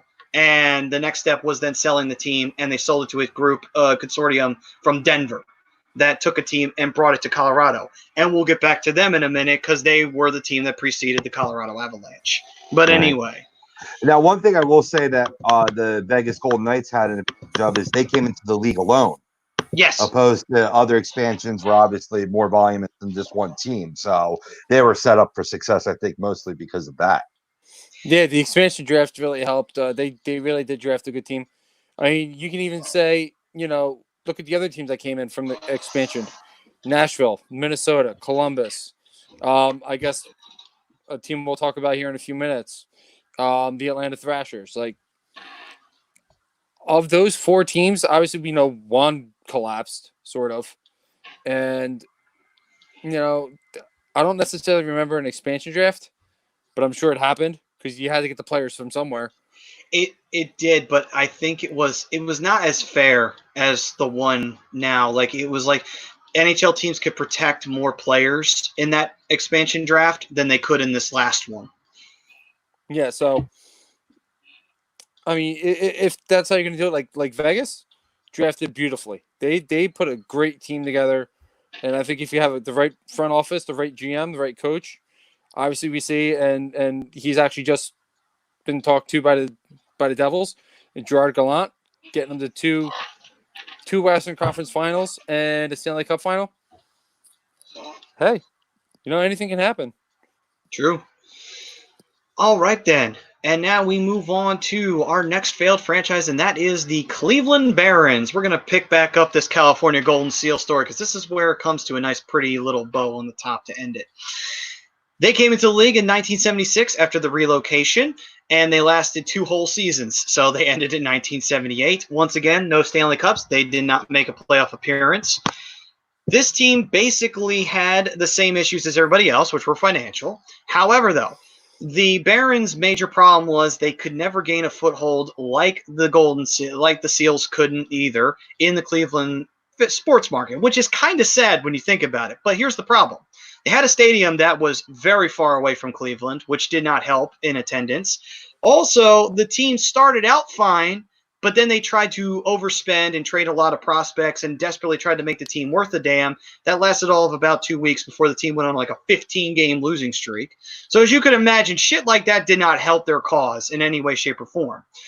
Also, the Gunn family poured millions of dollars into the club. They spent a small fortune on this franchise. And they even tried to buy the Cleveland Coliseum where they were playing so they can keep the team there. It didn't work out. Needless to say, they were turned down. So, with no place left to go, the Barons had no choice but to merge with another financially struggling team that was almost right next door, and that was the Minnesota North Stars. The North Stars were struggling as well, so they said, we will merge, and they did. However, the Gunn family did take primary ownership over the North Stars. In exchange, the Barons would no longer exist. And the reason why the Gunn family was primary owners was because they were the wealthier side of the deal. So they took over primary ownership of the Minnesota North Stars. Eventually, they left to go form a little team in the Bay Area, though, called the San Jose Sharks. So that was when they left the North Stars altogether. A little fun fact for you, Maddie. Yes. The Barons are the last NHL team to ever cease operations. They are. They are still currently the only team left to contract and to not exist no more. Yep. So at least they have a title to their name, the last team to cease operations. They've been defending it for a long time, too. And I think they're going to be defending it for a long time more. Yeah, they may go on. I don't even think that makes sense. It didn't even sound like it made sense. No, yeah, I don't think it did. I don't think it was meant to. Anyway, on to another franchise that would wind up failing. That is the Atlanta Flames. The Atlanta Flames debuted in 1972. They lasted up until 1980, so they lasted 8 seasons in the Atlanta area. Unfortunately, they ran into financial problems just as well. Their biggest problem, though, was a gradual one. They had good attendance to begin with, but then it slowly started to trickle away. And over an 8-year period, the team lost over $12 million. Oh, Now, that's in 1970s money, not modern day money. 1970s money, they lost $12 million over 8 years. that's yeah. Yeah, I mean they were a fairly successful franchise, like you were saying, Matty. 268, 260, 108 as their overall record, 6 playoffs appearances in their existence. So they had a good team down there, and like you were saying, they got off to a fast start. They just couldn't sustain it. No. And worst of all, after the team started to really fall apart and really not be all that good, they started to have bad TV viewership, which made it difficult for them to get a contract. So they couldn't get any revenue from a TV deal either. Now, of course, back then, this would have been solved because, now the NHL is broadcasted on NBC, and they would have had some affiliate of some kind probably in the area they could have given them to. Problem is, that wasn't the case back then. Back then, teams were responsible for getting their own TV contracts. So that was the problem. They had no ability to get on television. They also had no ability to fill the arena. They even brought in Jim Craig as a goaltender to try and get people to the stadium. They tried to bribe people that, hey, we've got Jim Craig who beat the Soviets in 1980. Watch us. And it still didn't work. It still didn't do anything for them. So that was it. Oh, and also the Omni did not offer any luxury suites, so they couldn't get any money from that either. So all that together, yes. So I mean, there's going to be a new trend here. I know we had the Great Depression trend. This trend is going to be you're going to see a lot of these franchises being sold with intention of leaving their city, just like Atlanta did here when they sold it to Nelson Skolbania. He had original intentions of moving the team to the team we know now as the Calgary Flames. Yep, absolutely. They did keep the name, but they did move to Calgary, where they are still today. And by the way, fun little fact, Calgary almost moved. So the Flames almost moved. And we'll talk about that in the near future. There's a part of that. There's a bigger picture. But also, Nelson Skalbania, isn't that like – Skalbania sounds like a fictional country you make up to make an evil like country that the U.S. has to go or Canada has to go and destroy or something like that? I know where it's at. It's right next to Castlevania. Ah, there you go. Nice. Which is a couple hundred miles north of Narnia. Yeah. And it's actually a quick boat ride away from Dudleyville. So anyway. Just don't trip and fall in a hole. You might wind up in the Smurfs village. True. And also may fall down that rabbit hole and find yourself in Wonderland. And it's all part of the great country of parts unknown. But anyway, so let's see here. 2. The Colorado Rockies. Yes, there was a Rockies team before the MLB got to it. And this Rockies team came into existence in 1976 because of the relocation of the Kansas City Scouts. Now, they had a better go of it. They lasted 6 seasons in the NHL from 1976 to 1982. They also had some pretty cool-looking jerseys like the Scouts did. And they made no Stanley Cup Finals. However, they did have one playoff appearance that's notable where they – oh my God. This is all horror movies and other – oh, no, it's all famous movies. Nice. I love it. We got Texas is Dazed and Confused, No Country for Old Men. That's a great movie. I love that movie. That is a great – it's one of my favorites. All right. And then what do we got? We got Hawaii 5-0 and Hawaii, of course. California's got Terminator 2. Of course, New Jersey's got The Sopranos. Makes sense. I can't read the other logo that's down there. But anyway, Rocky, obviously, in Pennsylvania because, Ghostbusters, New York, of course. We all know that one. That one's easy. Oh, you got to love the Goonies. Yes, the Goonies. Sir. Ted FX is CSI. Rocky. Yeah. And Ted FX saying Albania sounds like Albania. Yes, it does. Actually, he pretty much spelled the name right for the most part. It's just a K instead of a C. Yeah. So well done there, Ted. And let's see here. So back to the Rockies. So the Colorado Rockies came in And unfortunately, they failed for a few reasons. They had good attendance, so keep that in mind. They were not a failing franchise in terms of fan support. They had it. Here's what happened. They had a very unfavorable deal with McNichols Sports Arena because they were not allowed to get revenues from parking, concessions, or advertising. 3 things a team needs in order to succeed. They got none of that. McNichols got it. So only the arena got the revenue. Wow.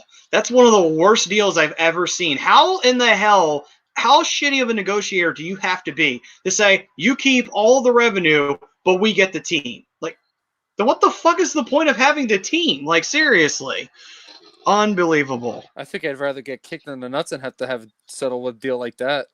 Yeah, it's unbelievable. Also, on top of that, Don Cherry actually coached the team. Believe it or right. not. Yeah. And the I team. wonder if he still wore those colorful suits that he has. Well, actually, I miss it. I miss him just for those suits. Yeah. Fun fact. His insight was but you know what? I miss the suits. That's They were true. great. Fun fact, though, because Don Cherry knew it was going to be his last hockey game coaching, he actually wore a cowboy hat and cowboy boots behind the bench instead of wearing a suit. And at the end of the game, all the players lined up and raised their sticks for Don Cherry to walk through and him to wave goodbye to the fans. Cool. That's pretty cool, actually. I like that. That was the Rockies' last game. They won 5-0 in their final game of existence. So, and then, at least they had that. But with that, though, the team's owner, the original owner, Jack Vickers, was in the petroleum business. Unfortunately, his business went south, and so he had no choice but to sell the team. So that did not help anything. Nope, sold it to a man named John McMullen. Yep. Who searching for financial operations that were better than what he had, and he just so happened to move the team to his home state. What did I miss? It was just the way he said it. That he had a petroleum business that went south. Not as pleasurable as it sounds, I'm sure. And on top of that, and we lost Rob. Rob's gone. And then on top of that, though, actually, believe it or not, it wasn't just John McMullen. The ownership changed hands twice. There was a conduit between Vickers and McMullen who promised to keep the team in Colorado, but it was a false start because, unfortunately, he couldn't afford the team. So because he couldn't afford it, he then sold it to McMullen. And the only reason he had it was because they originally threatened to move the team to New Jersey in the first place. But the fans said, fuck that. We don't want the team going to New Jersey. Who the hell did? But the team was going to be in the newly constructed Brendan Byrne Arena, which was still new at the time. Did not have a sports occupant because the Nets weren't even around, I think, at that point. So with that, eventually McMullen got the team and he said, okay, it's coming to New Jersey. Sorry, guys. I have big plans for the team, but it's got to come to Jersey. And that's exactly what he did. That's where he's from. Does that make sense? And the New Jersey Devils came into existence. Oh, fuck you, McMullen. And unfortunately, and the team also graced us with some ugly-ass looking jerseys as they were green and red to start off their existence instead of black and red. So I will say, if there's one good thing the team ever did, it was get rid of those fucking jerseys. I don't know. But anyway, I like the Christmas jerseys. I thought they were pretty cool. I thought it just doesn't fit the team. Like the Wild, it kind of fits them. I don't think it fits the Devils at all. Like it's like, okay, a Devil, why is there a green in the fucking jersey? Was it just cheaper and you were being a cheap bastard to make a green instead of black? I mean, it can't possibly have been more expensive. But anyway. No, but then John McMullen has since sold the team to Joshua Harris, who owns the New Jersey Devils and the Philadelphia 76ers. And I think he owns somebody else too, but I can't remember who it is. That's true. He does own the Sixers. I could be wrong, but I think the green color comes from, the mascot comes from the old folklore of the Jersey Devil that would attack people in the Pine Barrens and the green Pine Barrens, yada, yada. Yep, gotcha. Absolutely. Spot on. And by the way, the Nets were a WBA team before NBA, and I think that dates back to 72. But they were in the NBA and strongly in 77. Did you guys ever see the movie Semi-Pro? Mm-hmm.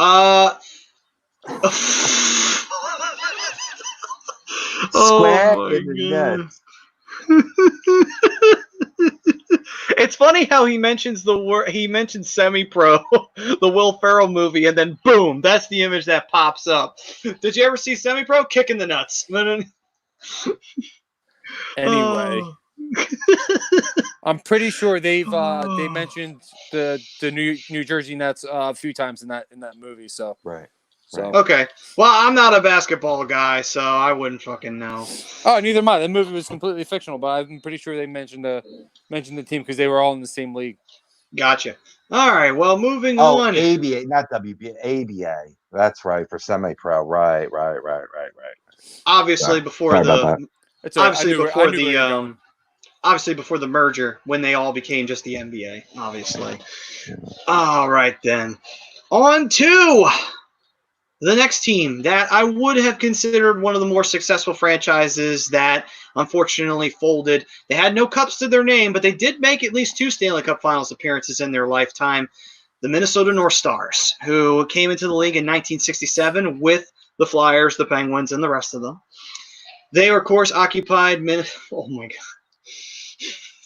Put it up in the corner. Why you gotta mess with my man, brother? Why you gotta mess with my man like that? It's funny. Oh, that corner. Oh, but anyway. So they obviously occupied Minneapolis, St. Paul, and they were in the league for 26 seasons, and they had some pretty cool jerseys in their own right. I did always like Minnesota's jerseys. They were nice. Yeah, they're pretty iconic. Yeah. And unfortunately, like I said, they did not have any cups to their name. They did make 2 Stanley Cup Finals appearances, though, but they ran right into 2 dynasties. They ran into Pittsburgh and they ran into the Islanders. So bad luck. Yeah, I mean, it's a shame. I mean, they wound up moving to Dallas and, they had a little bit more success there. But, 758 wins, 970 losses, 334 ties. Not god-awful for being around for 17 years, but, not a ton of success. Obviously, no Stanley Cups walking away, but, they had 17 years where they obviously making the playoffs. So they had success as Minnesota North Stars. Just kind of curious of where the financial issues came from. Well, let's take a look, shall we? So, to get started off with, the North Stars owner, Norm Green, at the time, was going through his financial problems with both the team and his business ventures outside of the world of hockey. So, it wasn't just in the North Stars side of things. It was also because the owner wasn't doing well on his other business ventures. Also, Green originally wanted to rebrand the team and move it to a certain arena and call them the Los Angeles Stars. You know what that arena was? It was the Pond. He wanted to move the team to the Arrowhead Pond, and even though it's in Anaheim, wanted the team to be represented as LA. Only difference, but what stopped it? No, I'm not having it. But what stopped it was that there was already talks with Disney to have a team in the Arrowhead Pond Center, which, of course, we all know became the Anaheim Ducks. So, because of that, he was denied such a pleasure of moving the Stars to LA. That's right. So, after Green was denied, you might think, well, wait a minute. The Minnesota Timberwolves play in Minnesota, and they have another arena. Now, keep in mind, the North Stars played in a different arena than the Timberwolves. The Timberwolves played in the Target Center, whereas the North Stars played in the old Met Arena, which is no longer there. However, they were going to play there, but then they said no. And the reason why was because the Target Center was sponsored with Coca-Cola. However, the Met was sponsored with Pepsi. So because of Pepsi and Coca-Cola's issues, the North Stars said no. They did not play in the Target Center. So that little one thing, if Minnesota North Stars fans out there want to get pissed at anybody, get pissed at Coke and Pepsi for having their problems. So anyway. So they should have just settled on Pepsi. Pepsi's better. I can argue that one. But anyway, we're not here to talk about that one. It's kind of really like the vanilla chocolate rivalry when you think about it. But anyway. That's exactly what it is. So after Andy Rose said Ducks still suck. And after a Stanley Cup. And after a long tumultuous period, the team was finally moved to Dallas in 1993. Now, just to give you guys a little bit of a note, it was not just only problems that he was having just in saying low color wars in the NHL. Yeah. And then Andy saying, why does Pove look like the Taz's great-grandfather? I'm probably old enough today. No, I think Taz has some years on me. Oh, Taz has got a few years on you, bro. Yeah, I think so. Yeah, I think Taz is like I think he's almost 50. So, yeah. Right. But anyway, so with that being said, though, here's the funny thing. So not only are the Stars going through all this financial problems, they don't want to play in the Target Center where the Timberwolves play. Norm Green got caught up in a sex scandal. And the sexual harassment scandal then made it such a problem that his wife, probably soon to be ex, called him and told him that she was going to divorce his ass if he didn't move the team to Dallas. Because it was talk about getting caught with your pants down. Yeah. So because of the financial strain that it was having on him, she threatened a divorce and basically strong-armed his ass and said, you can either move to Dallas or we're getting a divorce. So he moved the team to Dallas. Oh. You know what they say? Pussy is a powerful thing. Yes, sir. Pussy power. So now you guys have more to get mad at as North Stars fans as to why your team moved to Dallas. But anyway. Both are 5-letter words to start with a P. Yeah, that is true. Oh, all right. So with that being said, that is why the Minnesota North Stars are no longer with us and the Dallas Stars exist to this day. However, though, the Dallas Stars, when they did win the Cup in 99, they did give a tribute to the Minnesota North Stars. And also, by the way, in Madonna's last game as a Dallas Star, he actually was the first star of the game, and he came out in a Minnesota North Stars jersey. Oh, I love yeah, Mike I remember Modano. that. Yeah. Love Mike Modano. And he was one of two of the last active Minnesota North Stars that were playing not just in the NHL but also internationally as well. So, but he was the last in the NHL to actively play. Greatest American hockey player of all time, that Mike Modano. Absolutely, and you can thank him for the reason why Dallas has still got a hockey team because he's pretty much the brand down there. Also, them winning the Cup in '99 helped. David Roska saying, you are jealous the Ducks have a Stanley Cup, and I think he's talking to Andy there, Roska. That's true story. I mean, it's easy to be jealous. And let's see here. On to the Quebec. Yeah. And I cried, especially when Timu got the cup. After that, it was game over. I was just like, I'm all right, I'm done.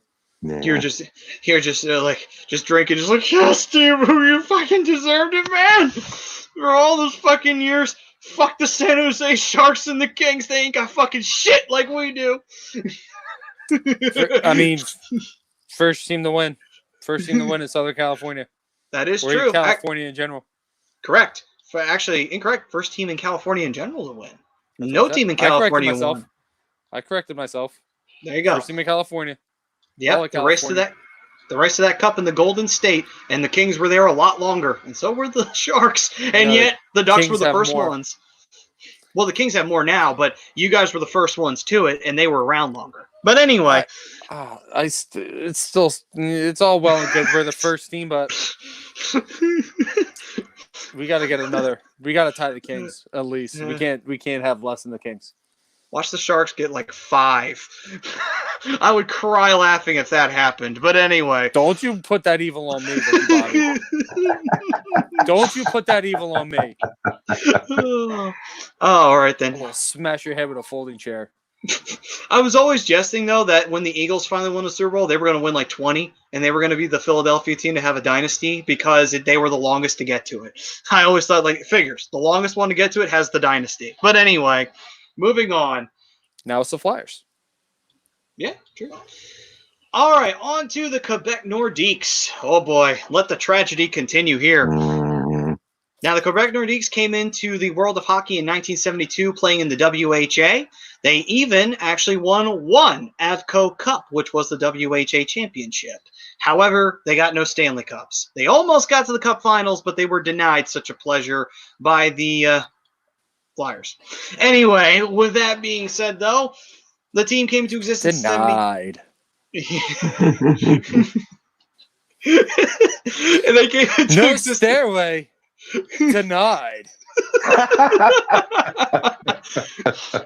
In 1972, the Quebec Nordiques came into existence. They lasted until 1995, making it a while, but they played only 16 of those years in the NHL as they were part of the merger with the WHA and the NHL coming together.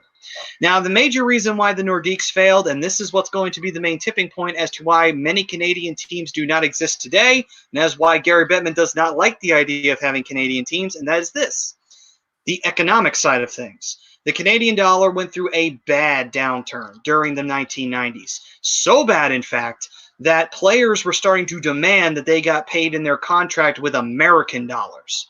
Now, this did happen, and when it did, it was draining to the Canadian franchises. And it hit the Quebec Nordiques and the Jets hard, particularly those two teams because they were smaller markets.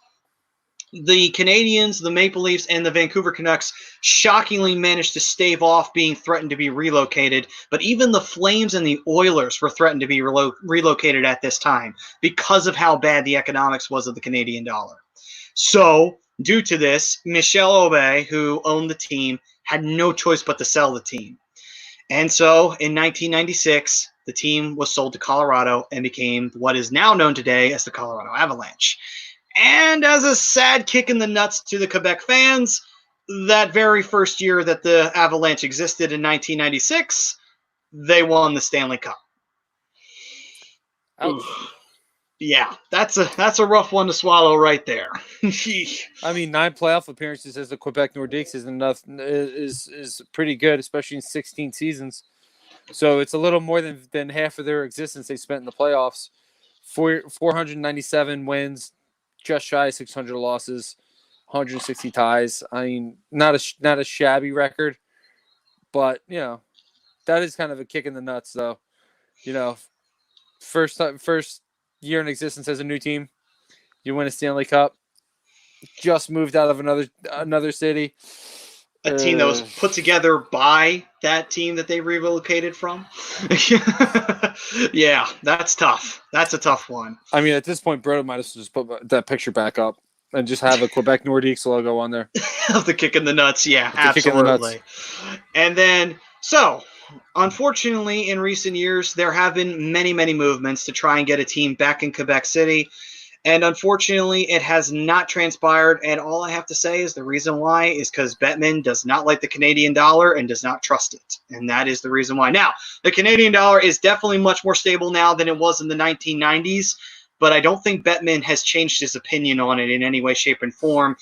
And I think also he wants to expand the team in exotic locations to expand the game itself. Unfortunately, I don't really like that. But the thing is, though, is that I think that definitely has a lot to do with it, is the fact that the Canadian dollar went through such a bad downturn in the 1990s. Now, here's my question. Yes. So we see it happen with Quebec, and I'm pretty sure it's the same thing that happened with the next team we're talking about. Mm-hmm. Why didn't it happen with Ottawa, Toronto, or Montreal? Now, Montreal was a big-time market team, so was Toronto, and they were able to stave it off. And also being an original six team helped them.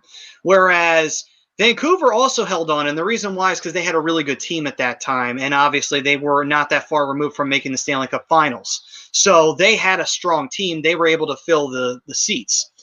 Calgary had a good team, but the problem was that their ownership was going through a lot of financial problems. And Edmonton was not a good team at that time. This was well after the Gretzky years, and that team was absolute garbage by this point. So they were threatening to move as well. The thing that also protected some of the other teams was also the fact that the NHL was probably not going to approve any relocation of those franchises as well at that time. With that being said, though, just the very next year. Yep, the Winnipeg Jets, the original Winnipeg Jets. And just Tom saying, wait a minute, I just realized the Canadian team hasn't won the Cup since Bettman became commissioner, if I'm not mistaken. 93, yes. It's been the drought since then. The Canadians won the Cup, and that's it. No team's won it since. Huh. Interesting fun fact. Yeah, and all the conspiracy theories can continue for Bettman being against Canadian teams. let it continue. All right, anyway, the Winnipeg Jets, the original ones, came into existence in 1972 playing for the WHA. They are the most successful out of the three franchises that came from the WHA because they had 3 Avco Cups to their name. Unfortunately, no Stanley Cups. They actually struggled very badly when they transferred over to the NHL because of the fact that it cost more money, ironically enough, to stay in the NHL than it was in the WHA at the time, even though that league folded because of billion-dollar inflated contracts. Anyway, the team lasted 17 seasons in the NHL, and due to the, like I was saying, the liberalizing of the NHL free agency and the change to the American dollar, once again, it killed the Canadian franchises, specifically the smaller markets. And unfortunately, the Jets and the Nordiques were hit very hard and were hit the hardest during that period of time. Unfortunately, the Jets tried desperately to keep the team there. The fans tried, and I'm pretty sure, actually, maybe you guys remember the campaigns to save the Jets back in the day, where they tried desperately to keep the Jets in Winnipeg.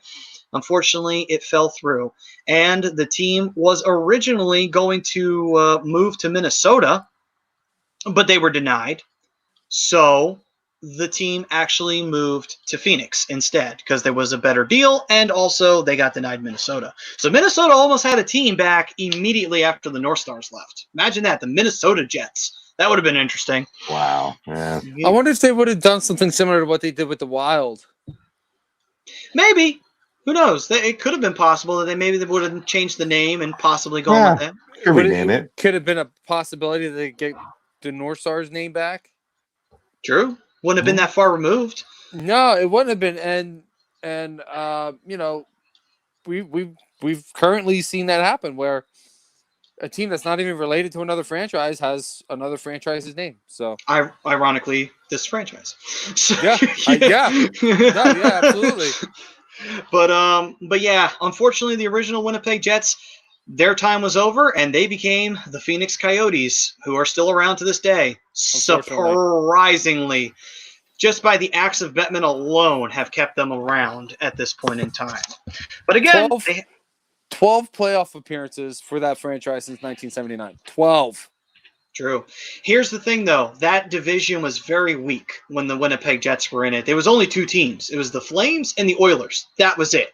They were the only 2 teams that were going to do anything. Everybody else sucked. And believe it or not, that whole division was made up of Canadian teams with the exception of one, and that was the Kings.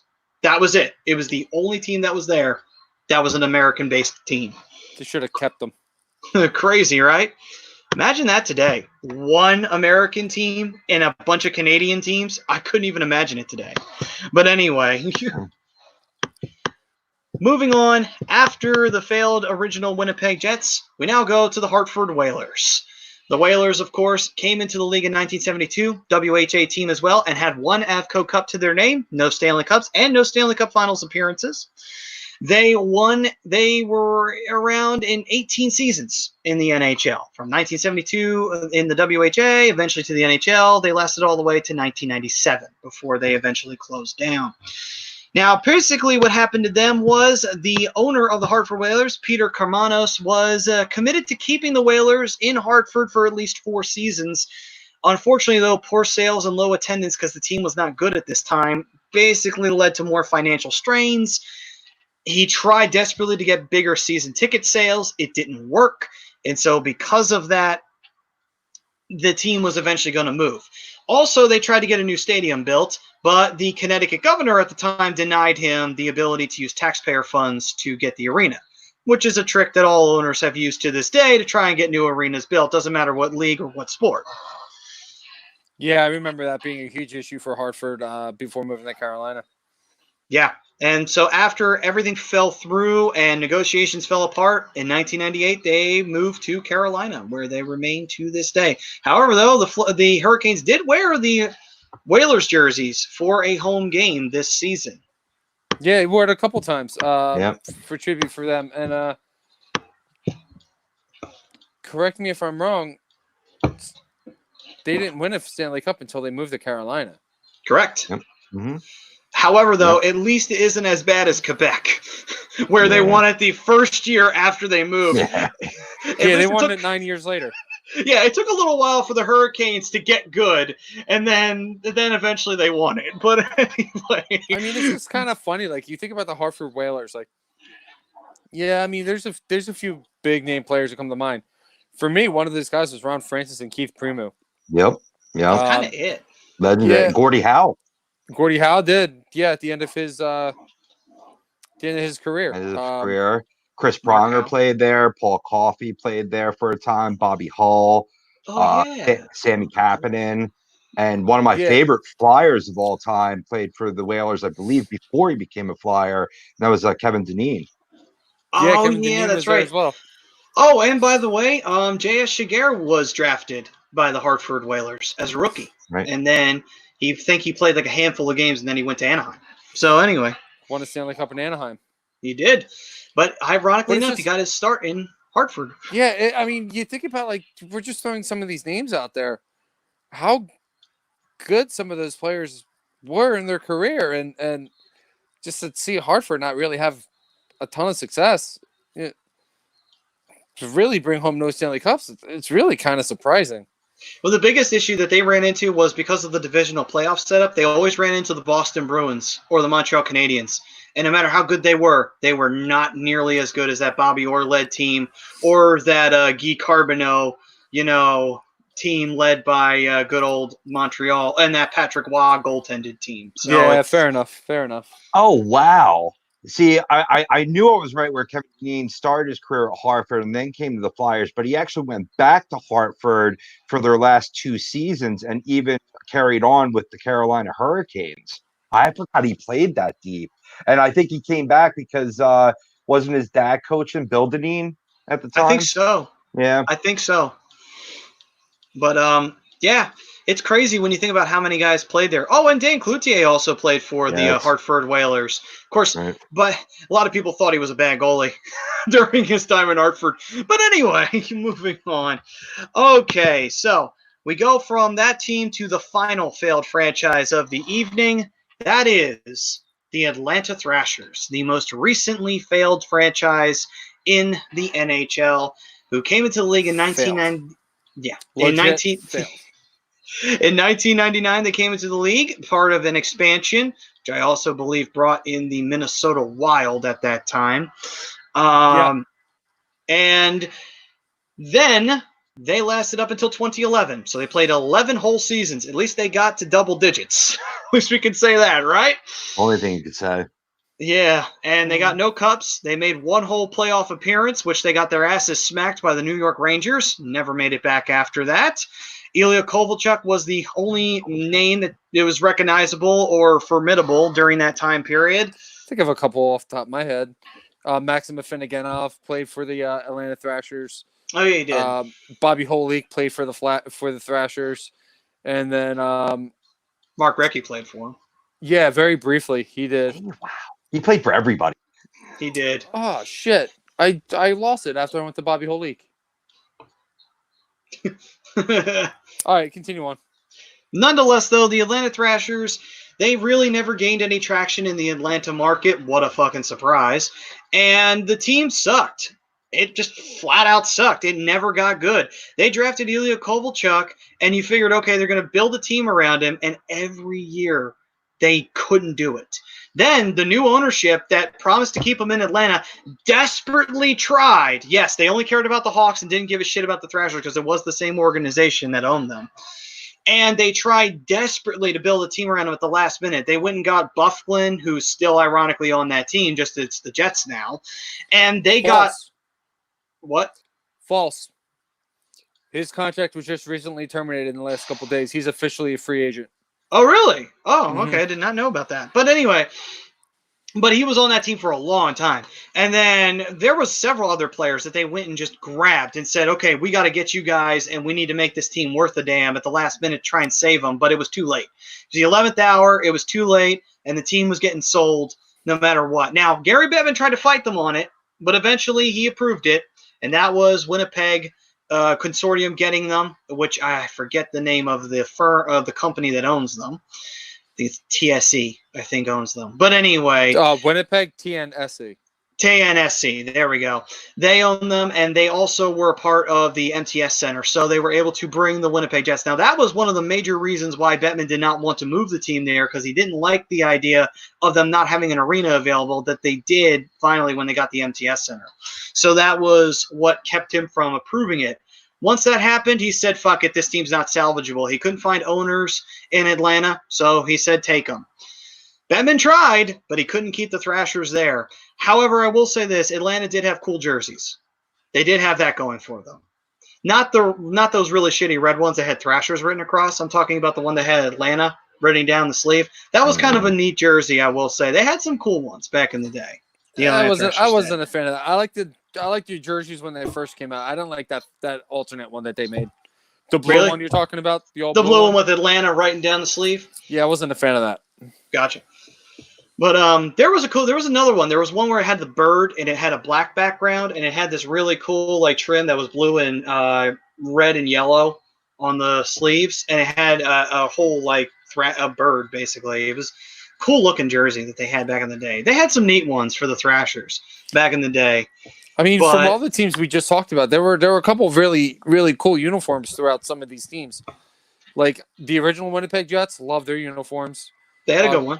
Quebec Nordiques, the uniforms weren't great, but I thought the logo was great. It's an iconic logo. The Atlanta Flames jerseys I thought were really cool. So it's just a shame you don't get to really see any of those uniforms anymore. The Colorado Rockies had great ones.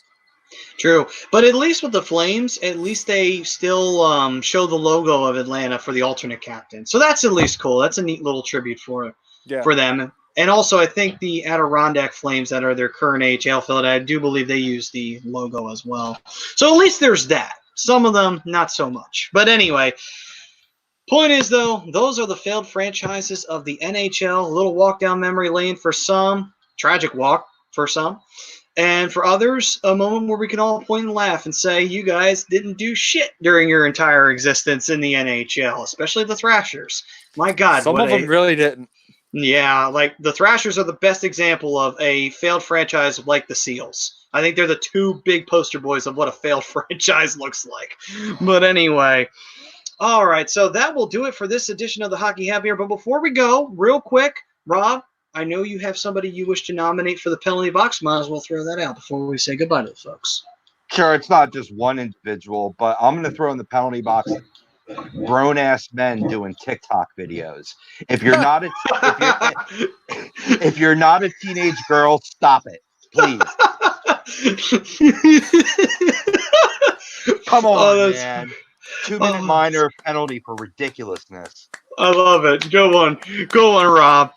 On that note, we will say goodnight to everybody there. We thank you all for those who joined us, and we will be back to Thursday when we return next week and to our regular time. And next week, you know what, Rob? I think it's time we do it. We're going to do the greatest hockey movies of all time. Nice. So I want everybody to go home, even though you're already there.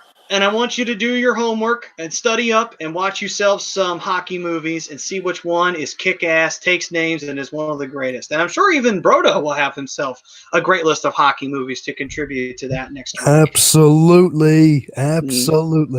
Nice. And I love the icon. With that being said, though, folks, we thank you all for joining us. And we will see you guys next week. We were brought to you by Specialized Physical Therapy, but also we were brought to you by Ambuck Services. They take care of your gutters. They trim the trees, the bushes. They take care of all that shit for you. Believe me, when it's time to make your lawn look pretty again because the pandemic's over and you're going to have have guests over to enjoy yourselves a nice little party, a nice little after-pandemic party, guess what? You're going to want your lawn to look absolutely pristine, and you're going to want your gutters cleaned on top of it. Call Ambuck Services. They'll take care of all that for you.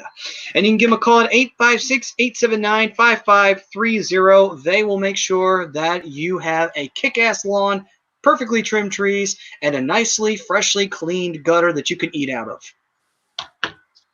Ew. No, that maybe was the not. whiskey. That wasn't what you said. Yeah. No. Maybe not the last one, but No, still, your gutters I'm a will be fan of- cleaned. Yeah. I'm a fan of the whiskey. It's the eating out of the gutters. I wouldn't Oh, recommend yeah. it. No, I got you. I got you. Yeah, maybe not the last one, but at least they'll be clean.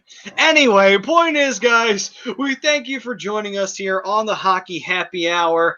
Matt Sassuti, the Broken One, Rob Povia, the Darkwing, Brian Daly. We Totally thank you guys. backwards. Yeah, I know. I'm never going to get this down. I'm directionally challenged. What can I say? Anyway, thank you very much, folks, for joining us. We will see you guys next week, Thursday at 10, regular time. Same place, same time, same guys. And there was Gritty in the corner the whole time. Hopefully you guys found him. And we thank you guys for joining us once again. From Hide all by of the us Christmas here, decoration. from all of us here, we wish you all staying safe, staying healthy. Stay indoors if you can. If you have to leave, take precautions. We'll get through this one day at a time. Thank you all for joining us. We'll see you guys next week. Peace, everyone. Love. We'll see you guys.